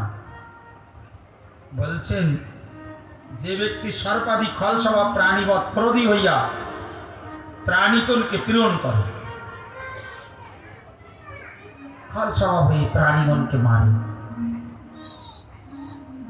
পথে যাচ্ছে, যেতে যেতে একটা কুকুরের পিছনে বাড়ি মারলো আর কুকুরটা মাজা ভেঙে করে খাচ্ছে। এইভাবে যারা বিনা কারণে বিভিন্নভাবে পশুর উপরে, নিম্ন প্রাণীর উপরে অত্যাচার চালায়, এদেরকে কোথায় ফেলে দেওয়া হয়? দণ্ডসুখ নামক নরকে ফেলে দেওয়া হয়। আর সর্পে যেমন মুশিক ধরে, ওই রকম যমদূতগণ ভয়ঙ্কর সর্পাত্রের রূপ ধরে ওকে দংশন করে। আবার লালাভক্ষ, যে ব্রাহ্মণ কামান্ধ হয়ে স্ত্রীকে বশীভূত করানোর জন্য, অনেকে হয় না নারীকে বশীভূত করানোর জন্য বিভিন্ন খাদ্যদ্রব্য খাইয়ে দেয়, বা পুরুষকে বশীভূত করার জন্য এও খাইয়ে দিল মিশি, এদেরকে লালাভক্ষ নামক নরকে ফেলে সব পচা দুর্গন্ধময় আজে বাজে শুক্র আদি পান করা বলে খা।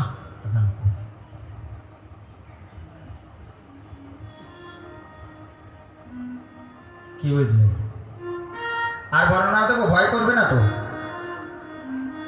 এই জন্য পৃথিবীতে মানুষ যেমনটা পাপ করবে, নরকে তাকে তেমন ভাবে কষ্ট দেওয়া হবে।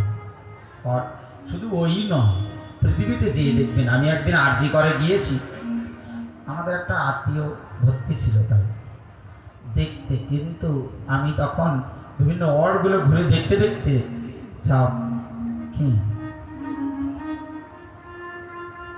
অর্থোপেডিক বিভাগে ঢুকে পড়েছি। আর যে দেখছি কত মানুষ কাতরাচ্ছে, কারো পা কেটে বাদ দিয়ে দিয়েছে, ওইভাবে চিৎকার করছে, কারো পা ওই রকম ভাবে জয়েন করে টান টান করে উপরে বেঁধে রেখেছে। আমি দেখে তো আমার বলছে চলো চলো চলো, এখানে আর থাকো না, তাই না? নরক বেশি দূরে নয়, তাই না? এখানেও কম নয়, এই পৃথিবীতেও কম নয়, তাই না? মানুষের কত কষ্ট। শাস্ত্রের এটাই তাৎপর্য, বাবা পৃথিবীতে এসেছো, ভালোভাবে চলো, পবিত্র কর্ম করো, ঈশ্বরকে সেবা দাও, নিবেদিত প্রসাদ পাও, যতদিন বাঁচো মনের আনন্দে দেওয়াও তুলে বল হরি বল হরি বল, এটাই তোমার শান্তি। আর পৃথিবীতে বেশি বাড়াবাড়ি করতে যাওয়াটা ভালো। খুব সুখদেব গোস্বামী পাদ ভয় পেয়ে, মানে পরীক্ষিত মহারাজ ভয় পেয়ে যে সুখদেব গোস্বামী পাদকে বলছেন, প্রভু আমার ভয় করছে, এই পৃথিবীতে পাপ বিনা কেউ থাকতে চায় না। কত ধরনের পাপ মানুষ জেনে অজেনে করছে, এদের কি গতি হবে? তখন বলছেন কে চিৎ কেবলয় ভক্ত বাসুদেব পরায়ণা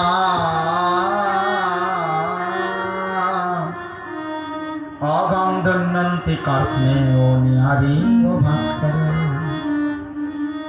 একমাত্র মানুষ যদি ভগবানকে ভালোবাসেন, শুদ্ধ ভক্তির অনুশীলন করেন, গোবিন্দ নাম গান করেন, তো সর্ব পাপাৎ প্রমোচ্যতে, সব পাপ থেকে মানুষ মুক্ত হয়ে যায়।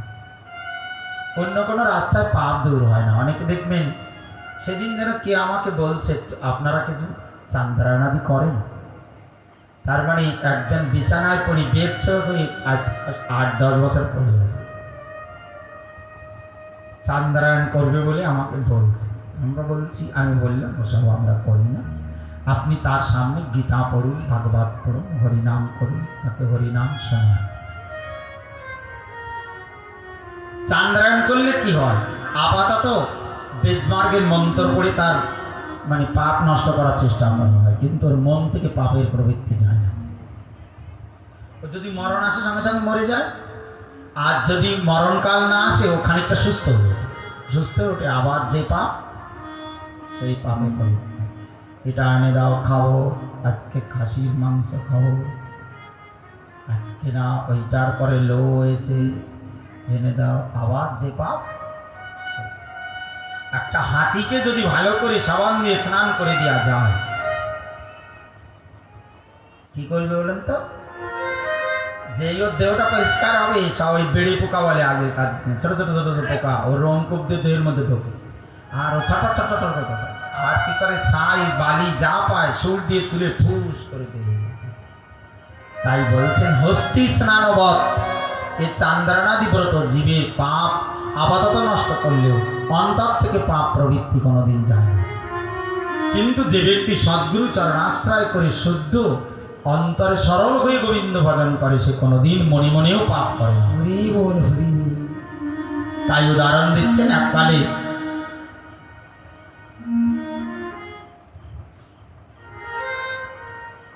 কান্যকুব্জ দেশে অজামিল নামে ব্রাহ্মণ বাস করতেন।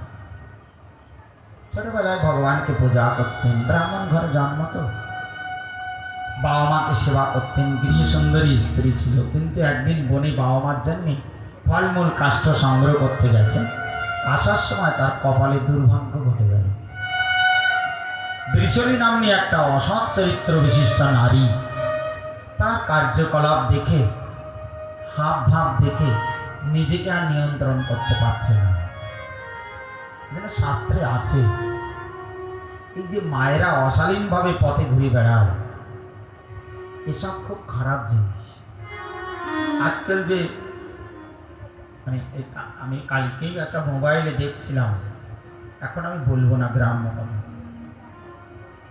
মধ্যপ্রদেশের একজন পুলিশ অফিসার বলেছেন, নারীরা যদি সংযত না হয়, ইন্টারনেটে অশ্লীল ছবি ছাড়ানো বা বিভিন্ন জিনিস যদি ফেসবুক আদিতে ছাড়া বন্ধ না হয়, আমরা কোনোদিন এই ধরনের আজে বাজে জিনিসগুলোকে আমরা নিয়ন্ত্রণ করতে পারি। খুব সুন্দর কথা বলেছে, আমার খুব ভালো লাগলো। পুলিশ অফিসারকে সাংবাদিকরা ডেকেছে যে আপনারা থাকতে ধর্ষণমূলক বিভিন্ন কার্যকলাপ কি জন্য ঘটছে। তখন পুলিশ অফিসার দাঁড়িয়ে বলেছেন, যে জগতের নারীরা যেভাবে অশালীনভাবে চালচলন, দেহটা খুলে চলতে পারলে বেশি ভালো লাগে, বস্ত্র পরার বা কি প্রয়োজন আছে? প্রাচীন বৈদিক রীতি সে আর মানামানি কোনো প্রশ্ন।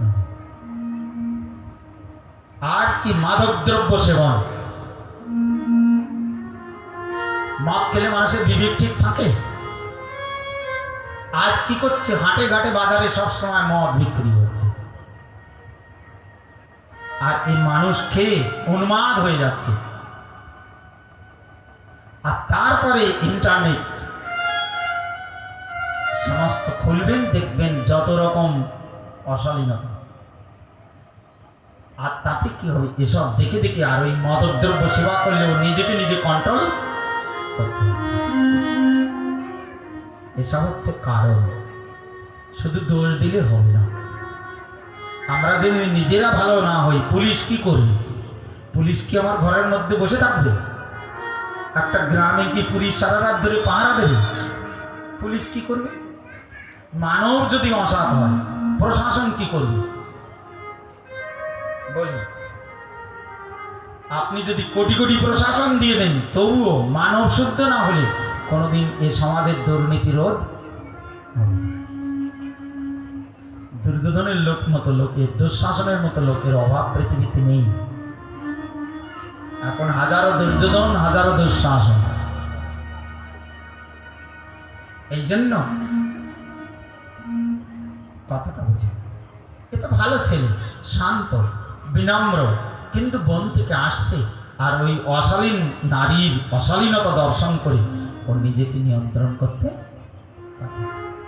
অনেক চেষ্টা করলো। আমি ব্রাহ্মণ ঘরের ছেলে, আমার গৃহে তো স্ত্রী আছে, তবু কেন এসবের মধ্যে পড়বো ইত্যাদি। এই জন্য যারা দুষ্ট নারী না, ওরা খুব ছল করে কাছে এসে আপনাকে খুব ভালো লাগে, মিষ্টি মিষ্টি কথা, তাই না?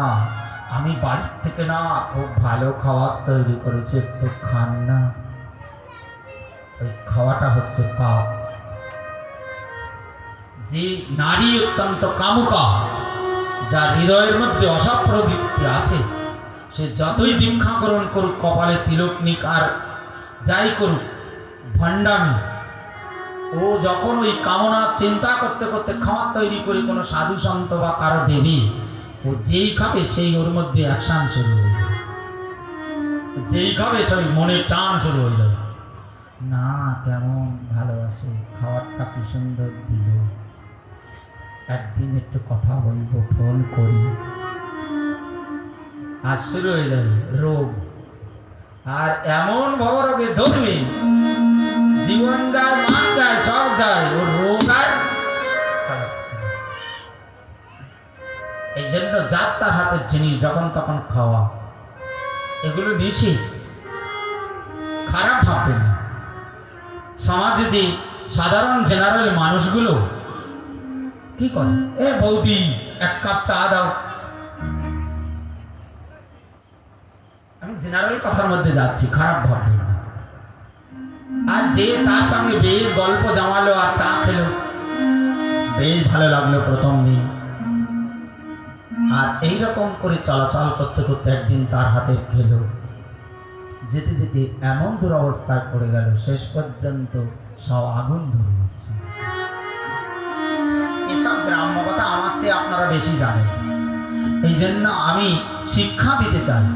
যখন তখন যার তার বাড়িতে যে যা তা খাওয়া ও সংসারী লোকের উচিত না, ওটা তার জীবনের পতনের কারণ। কথাটা বুঝলেন? আমার সাথে পড়াশোনা করতো একটা ছেলে, ওই রকম মহা বিপদে পড়ে, তার বাড়ির লোক আমার পায়ে পড়ে কাঁদছে। আমি তখন কি করব? আমি বললাম তোমরা সবাই মিলে নির্জলা একাদশী করো আর ওকে দাও। আর আমি মঠের থেকে ভগবানের অভিষেক করে চরণামৃত শিশিতে করে নিয়ে যেয়ে দিয়ে আসি। দিয়ে বললাম ও যেই এদিকে আসবে তখন ওকে জলের মধ্যে চরণামৃত দিয়ে পান করে দিই। আর একাদশী নির্জলা করে ওর উদ্দেশ্যে যে বলে যে আমাদের সমস্ত ব্রতের ফল ওকে দিলাম, ওর বুদ্ধি ফিরিয়ে আসে। এই করে তাই দুদিনটি একাদশী করে দিল, আর চরণামৃত আদি পাইলে তো ভালো হয়ে গেছে। এখন আমি গেলে দৌড়ে এসে পালন করে হচ্ছে রোগ। এই জন্য যখন তখন যে কোনো পুরুষের সাথে কথা বলা, যার তার হাতের জিনিস খাওয়া, যেখানে সেখানে যাওয়া, এটা নিষিদ্ধ। হয়তো আপনারা মনে করেন সাধু আপনারা কেন খান না, আমরা হাতটাকে ধুইনি, হাতটা কি পবিত্র না? আমাদের হাতে খেলে কি হবে? তাই না? আমরা কি দোষ করলাম? দোষ অনেক। যারা সদাচারী নয়, নিষ্ঠাপরায়ণ না, ভজনে আসক্তি নেই, তাদের কোনো জিনিস গ্রহণ করলে জীবের ওই করে মরণ হয়। দেখুন আজ আমরা ছোটবেলায় বাড়ি ছেড়ে এসেছি, সেই 14 বছর বয়সে বাড়ি ছেড়েছি, তখন কি বুঝি? ছোট মানুষ, অল্প বয়সে সংসার ছেড়ে দিয়ে চলে এসেছি। আজ এত কাল সাধু সন্তের থেকে তাদের কাছে বাস করে আজ এখন 45-46 বছর বয়স হয়ে গেল। এখন যদি আমাদের জীবনে খারাপ মোড় নেয়, এর চেয়ে ভয়ানক ক্ষতি পৃথিবীতে আর কিছু নেই। কিছু আছে? বহু জনম সাধনা করে তবে একটা জায়গায় আসা যায়, সেই জায়গা থেকে নামতে কিন্তু বেশি সময় লাগে না। এর জন্যই আমাদের কিছু নিয়ন্ত্রণের মধ্যে থাকতে হবে। যে কোনো ব্যক্তির হাতে যার তার রান্না, যেখানে সেখানে যে চলা, যার তার সাথে কথা বলা, এগুলো আমাদের নিয়ন্ত্রণ করতে হবে। তা না হলে এই জীবনে আমরা থাকতে পারবো না, একদিন পতন হয়ে যাবে। কথাটা বুঝলেন? এর উপরে অনেক কিছু নির্ভর করে। আপনারা হয়তো মনে করেন আমাদের ঘৃণা করে, ঘৃণা নয়, আমাদের তো বাঁচতে হবে, তাই না? আমাদের জীবনটাকে ধরে রাখতে হবে। এসেছি গোবিন্দের কাছে, জীবনের অন্তিম কাল পর্যন্ত তার ভজন করে তার হরিবোল হরিবোল হরিবোল। আমাকে ভালো থাকতে হবে। পৃথিবীতে কে ভালো বললো বা না বললো তাতে আমাদের কিছু যায় আসে না, কিন্তু আমাকে বাঁচতে হবে। আমার প্রভুপাদ ভক্তি সিদ্ধান্ত সরস্বতী ঠাকুর বলেছেন, জগতের মানুষ হরিভজন করিতেছে না বলিয়া আপনি নিরুৎসাহ হবেন না। দুদিনের অনিত্য সংসারে কোন রকমের জীবন নির্বাহ করিয়া চলিবেন। শত লাঞ্ছনা শত গঞ্জনা বিপদ আবাদেও নিজ ভজন নিজ সর্বস্ব সর্বদা ঠিক রাখিবে। তাই না? এই জন্য বিষয়ী লোকের অন্ন খেলেও জীবের ওই রকম বিষয় আসক্তি জন্মায়, তার দ্বারা সাধন ভজন নষ্ট হয়। শুধু আমাদের নয়, আমি সমাজের কথাও বলতে চাইছি। কোনো ব্যক্তিরও ওই রকম যখন তখন যেখানে সেখানে যে খাওয়া দাওয়া করা চলাচল করা ভালো না, ওতে ক্ষতি হয়, সংসারেরও অমঙ্গল আসে। কতকগুলো রুল রেগুলেশন মানতে হয় সংসারী জীবের, তাতে তাদের মঙ্গল হয়। জয় ভগবান কি। আজ আজামিল দেখুন গৃহে তার সুন্দরী স্ত্রী ছিল, তাকেও ভুলে গেল। বাবা মার জন্য খাবার নিতে গেছিলেন, সে বাবা মা কোথায় পড়ে থাকলো, সে খাদ্য খাওয়ার আর পৌঁছালো না। মোহগ্রস্ত হয়ে সেই বিরসলি সংসারকে তার দিন রাত মদ খায়, যারা তারা মারে, চুরি করে, ডাকাতি করে, নানান রকম। এমন কোনো পাপ নেই ওই নারীর মুখে হাসি ফোটানোর জন্যও করি। আজ বলে এটা চাই, কাজ বলে ওটা চাই, এ তা সাধারণ করতে করতে তার জীবন শেষ। একদিন ভাগ্যটা ভালো ছিল, ছোটবেলায় ব্রাহ্মণ কুলে জন্ম নিয়েছিল, বাবা মাকে সেবা করেছিল, ভগবানের পূজা করত, তাই তার কপালটা ভালো। একদিন লোমশিশি তার বাড়িতে আসলেন। এসব বড় বড় কাহিনী আমি এখন এর মধ্যে ঢুকতে পাচ্ছি না। তখন কি হলো দেখুন, সাধু কেন বাড়িতে আসলে মঙ্গল হয়? আমরা তো মনে করি সাধুরা আসি সব মহাযন্ত্রণা। দেখুন সাধুগণ এসে দুটো পয়সা নিয়ে গেলেও সাধুরা কি করেন, এই দ্রব্যগুলো নিয়ে যে সঙ্গে সঙ্গে ভগবানের কোনো সেবায় লাগিয়ে দেয়। আর যখন গোবিন্দের সেবায় আপনার দ্রব্য লেগে যায়, তখন ওই পুণ্য সব আপনার দেহে চলে আসে, আমাদের কোনো লাভ নেই। এসেছেন লোমশিশি, এসে দেখছেন মহতের কার্যে তারিতে পামর, নিজ কার্য নাই তবু জান পরমর। এনার বাড়িতে আসলাম, মনে খুব দুঃখ। লোমশিশির চোখে জল এসে গেল। একটা ব্রাহ্মণ করে কত সুন্দর ছেলে, আজ একটা অসৎ সঙ্গ করে কি করে জীবনটা নষ্ট করে যাচ্ছে। তাই গোবিন্দকে বলছেন, এই গোবিন্দ, এর প্রতিকারের কোনো ব্যবস্থা কি নেই? তখন কাঁদতে কাঁদতে ভগবানকে বলছেন, ভগবান একে আমি উদ্ধার করবই। ভাবছেন বলি চলো আমার সাথে যে ভগবানকে আরাধনা করবে, কিন্তু দেখছেন এর যে আসক্তি কোনোদিন যাবে না। তাই তখন বললেন, তোমার একটা পুত্র সন্তান হবে, ওর নাম রাখবে নারায়ণ। আর ভগবানকে বললেন, ভগবান এই পুত্রের প্রতি এর যেন আসক্তি হয়, এর যখন মৃত্যুকাল আসবে ওই নারায়ণ নারায়ণ জপ করতেই করতে যেন ওর ভগবানের স্মরণ হয়। আর ওই নারায়ণ হরি বল হরি বল, ওই বৈষ্ণবের আশীর্বাদ, বৈষ্ণবেরও আবেদনে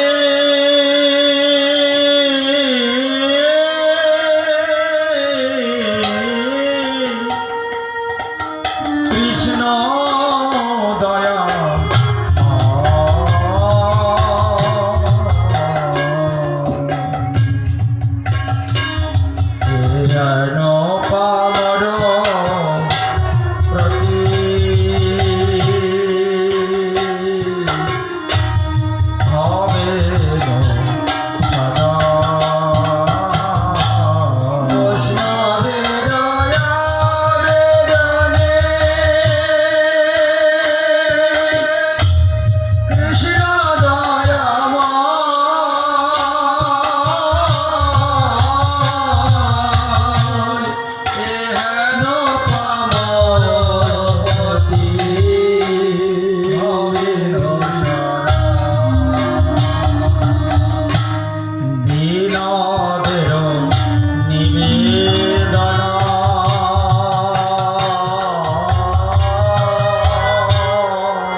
মৃত্যুকাল ঘনিয়ে আসলো।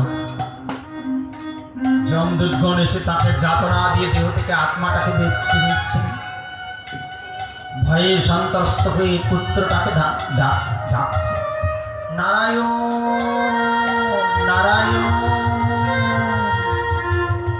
নারায়ণ নারায়ণ নারায়ণ ডাকতে ডাকতে তার ভগবান শঙ্খচক্র গদা পদ্মধারী নারায়ণের শরণ। সঙ্গে সঙ্গে বিষ্ণুদূতগণ এসে বললেন, ছাড়ো ছাড়ো। বলে, না, তোমরা জানো না এ মহাপাপী। তখন বলছে, জানো, মৃত্যুকালে যারা হরিনাম করে তাদের আর পাপ থাকে না, ছেড়ে দাও। তখন বলছে, ধর্ম কাকে বলে? বলছে, বেদ উপরি নিহিতম ধর্ম। বেদে যাকে ধর্ম বলেছে তাকেই ধর্ম মানা হয়। অধর্ম তদ বিপর্যয়, তার বিপর্যয় অধর্ম। আপনারা তো জানেন এই ব্যক্তি ব্রাহ্মণ হয়ে সারাটা জীবন কত পাপ করেছে, তাই একে জমালয়ে নিয়ে যাচ্ছে। বলে, এটা তো শোনো, এ মহা পাপ করলেও মৃত্যুকালে তার গোবিন্দ নারায়ণ স্মরণ ছাড়ো। তাকে ছেড়ে দিলেন, জোর করে কেড়ে নিলেন বিষ্ণুদূতগণ। যমদূতগণ যম ঠাকুরকে যে বলছেন, এই পৃথিবীতে কয়জন আছে বিচারক? যদি বহু বিচারক হয় তাহলে তো সমাজে শান্তি থাকে না। আমরা তো জানি আপনি ঈশ্বর, আপনি দণ্ডদাতা। তখন যম ঠাকুর বলছেন, ওরে মূর্খ, আমি শিব, ব্রহ্মা, ইন্দ্র, যত দেবতাগণ একটা বলিবদ্ধ মানে ষাঁড় বা বৃষকে নাকে দড়িয়ে পরিয়ে ঘোরালে যেমন হয়, তেমনি যার মায়া আমাদেরকে পৃথিবীতে পাক খাওয়াচ্ছে, সেই অনাদিরাদি গোবিন্দ হচ্ছে জগতের মূল। হরি বল হরি বল। আমি তো কর্মদোষে আজ দণ্ডদাতা হয়েছি। পরে শোনো, এই জগতে দ্বাদশ মহাজন আছে। স্বয়ম্ভু মানে ব্রহ্মা, নারদ, শম্ভু মানে শিব, কুমার মানে সনক সনাতন সনন্দন সনত কুমার, কপিল, স্বয়ম্ভু মনু, আর কে? প্রহ্লাদ, সীতা দেবীর পিতা জনক, আর পিতামহ ভীষ্ম, প্রহ্লাদ, জনক, ভীষ্ম, বলি মহারাজ, পৈয়াসকি মানে সুখদেব, আর হচ্ছে জাম্মা ভাগবত আমি। এতে দ্বাদশ মহাজনা।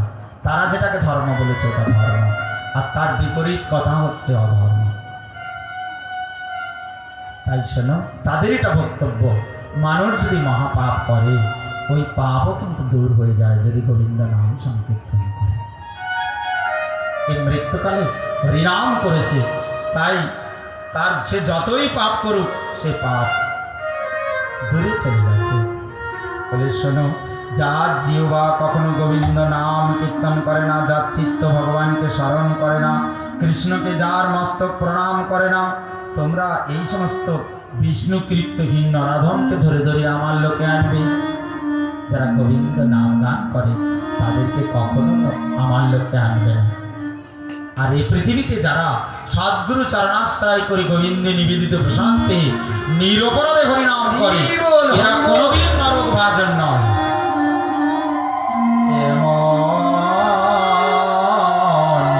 হরিনাম কর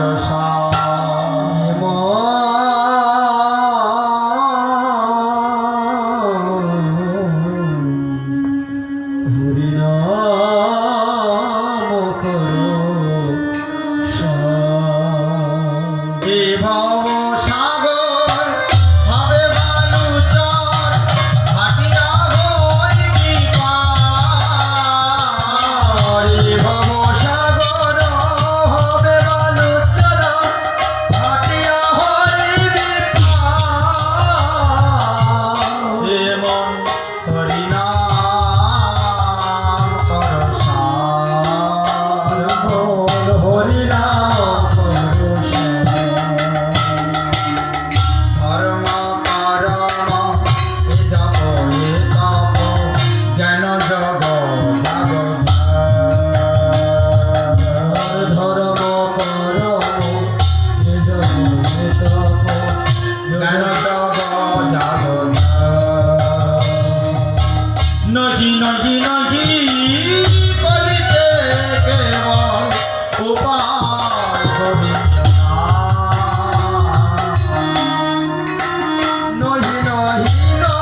প্রেমের উদয় প্রেমেতে হরিকে পায় রতি হইলে প্রেমের উদয় প্রেমেতে হরিকে পায় যেমন হরিনাম করসা হরিবল হরিবল হরিবল হরিবল হরিনাম করসা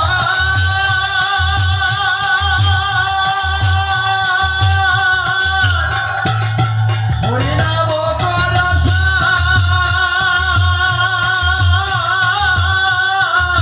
হরিনাম করসা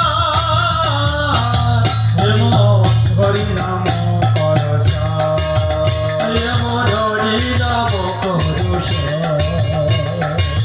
হরে কৃষ্ণ কৃষ্ণ কৃষ্ণ কৃষ্ণ হরে হরে হরে রাম হরে রাম রাম রাম হরে হরে হরে কৃষ্ণ কৃষ্ণ কৃষ্ণ হরে হরে হরে রাম রাম রাম রাম হরে হরে কৃষ্ণ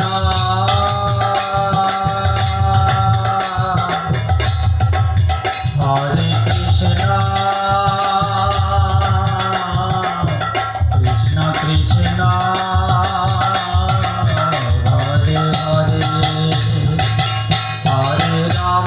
হরে রাম রাম রাম হরে হরে হরে কৃষ্ণ হরে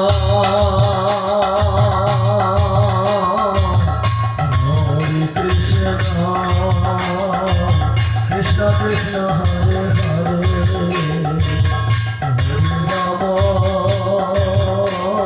হরে রাম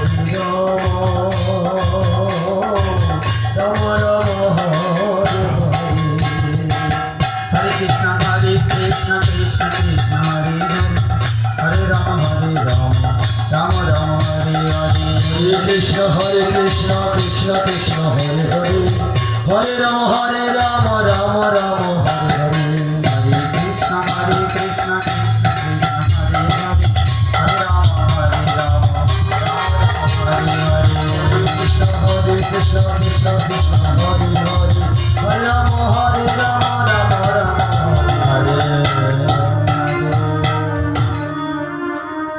এই জন্য সর্বক্ষণ যদি আমরা হরিনাম করি ভগবানকে ভালোবাসি চলতে চলতে উঠতে বসতে খেতে শুতে হরিনাম সংকীর্তন ভগবানের স্মরণ মনন করলে আমাদের যত প্রকার দৈহিক মানসিক বাচিক পাপ হয় এগুলি খণ্ডন হয়ে যায়। এই জন্য হরিনামকে নিয়েই চলতে হবে। এই ঘোর কলিযুগ, চারিদিকে অনর্থ, কলির প্রভাবে মানুষের বিবেক নষ্ট হয়ে যাচ্ছে, দয়া মায়া মমতা চলে যাচ্ছে, কিন্তু তবু আমাদের বেঁচে থাকতে হবে। জগতে জন্ম নিয়েছি, উদ্ধার হয়ে গোবিন্দের কাছে যেতে হবে। তাই মনের অহংকার ছেড়ে, অসৎ পথ ছেড়ে, অসৎ সঙ্গ ছেড়ে সৎ গুরু চরণাশ্রয় করে আমাদেরকে হরিনাম করতে হবে। এছাড়া কোনো রাস্তা নেই। অখাদ্য কুখাদ্য আহারাদি বর্জন করা ভালো। এসবের দ্বারা কেউ কোনোদিন আত্মোন্নতি লাভ করতে পারে না। পশুর আদি খাদ্য আদি গ্রহণ করলে পশুর মাংস আদি পশুসুলভ আচরণ স্বাভাবিক হয়, আপনিও নিয়ন্ত্রণ করতে পারবেন। কাম ক্রোধ লোভ মোহাম্মদ মাৎসর্য জিতকে ধ্বংস করবে। জয় ভগবান কি হরি।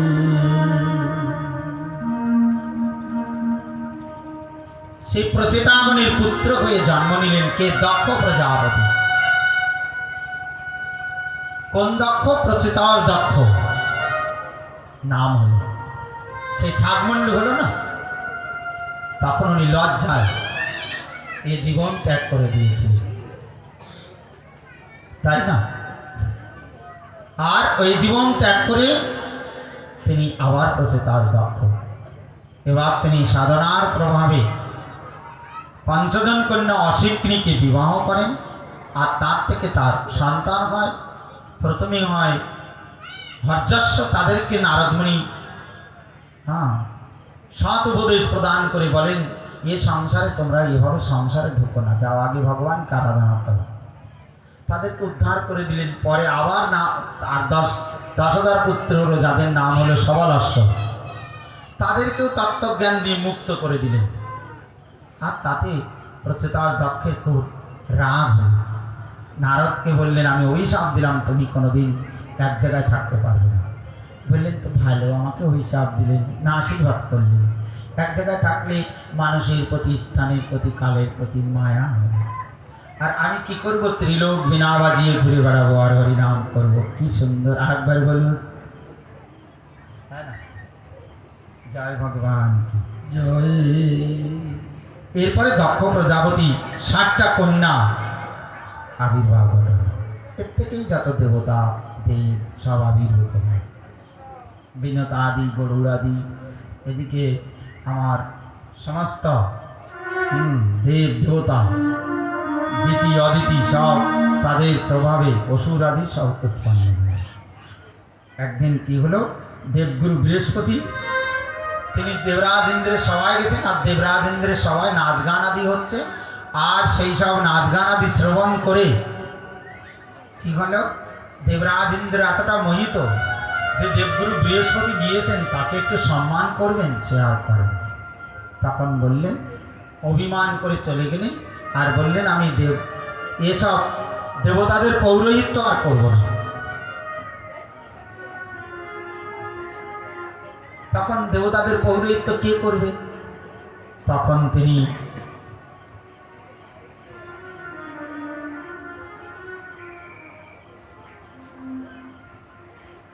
বিশ্বরূপকে পৌরোহিত্য বরণ করে নিলেন। এই বিশ্বরূপ ছিল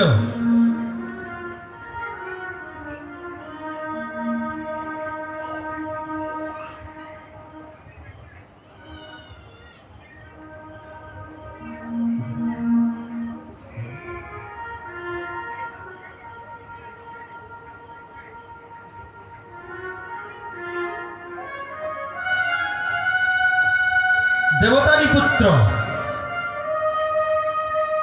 এর তষ্টি দেবতার পুত্র। তষ্টি ছিল দেবতা, কিন্তু এর পত্নী ছিল অসুরদের মেয়ে। আর যখন তাকে পুরোহিত রূপে বরণ করলেন, 3টে মস্তক ছিল। তখন বললেন, তুমি যেন ভুলেও কোনোদিন অসুরদের যজ্ঞ ভাগ দেবে না। কিন্তু যখন যজ্ঞ চলছিল, তখন এই বিশ্বরূপ কি করলেন, মায়ের প্রতি তো টান আসে, আর মাতৃকুল হচ্ছে অসুর কুল।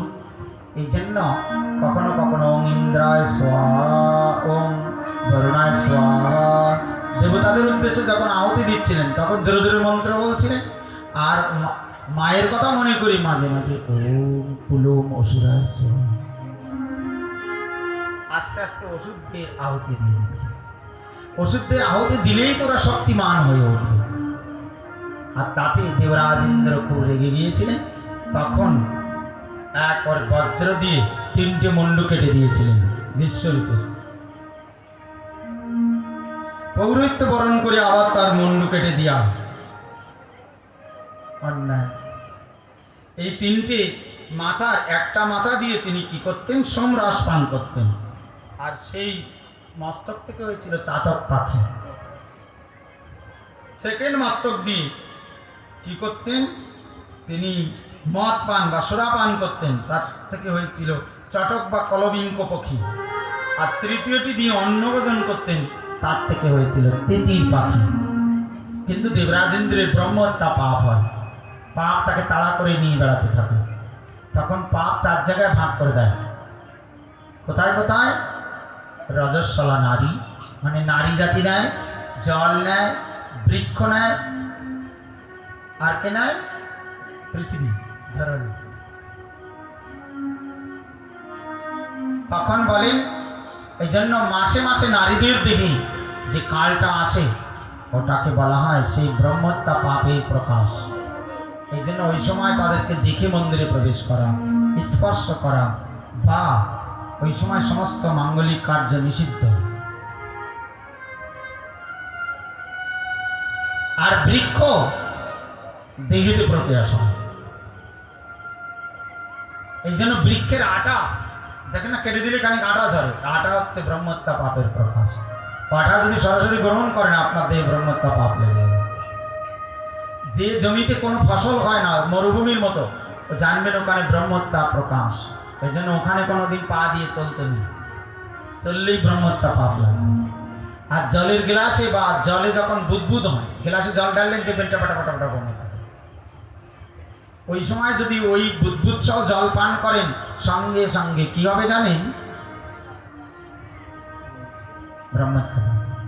এই জন্য গ্লাসের জলটা যতক্ষণ না বুদবুদহীন হচ্ছে ততক্ষণ খাওয়া যাবে না। এসব কিছু কিছু রুল রেগুলেশন মানতে হবে, শাস্ত্র কিছু কিছু জানতে হবে। না জানলে আমাদের যখন তখন সমস্যা হবে। বিনা কারণে বৃক্ষ কেটে দিলে ব্রহ্মহত্যা পাপ প্রবেশ। দরকার নেই, নিজের ইচ্ছা ভাব জাগলো, গাছগুলো ফটফট ফটফট করে কেটে দিলেন। এই জন্য যারা বৃক্ষ ছেদনকারী বা গাছের ব্যবসা করে এদের কোনোদিন উন্নতি হবে না, ব্রহ্মহত্যা পাপ নেই। জয় ভগবান কি। দেবরাজ ইন্দ্র এই পাপ এই জন্য 4 জায়গায় ভাগ করে দিয়েছে।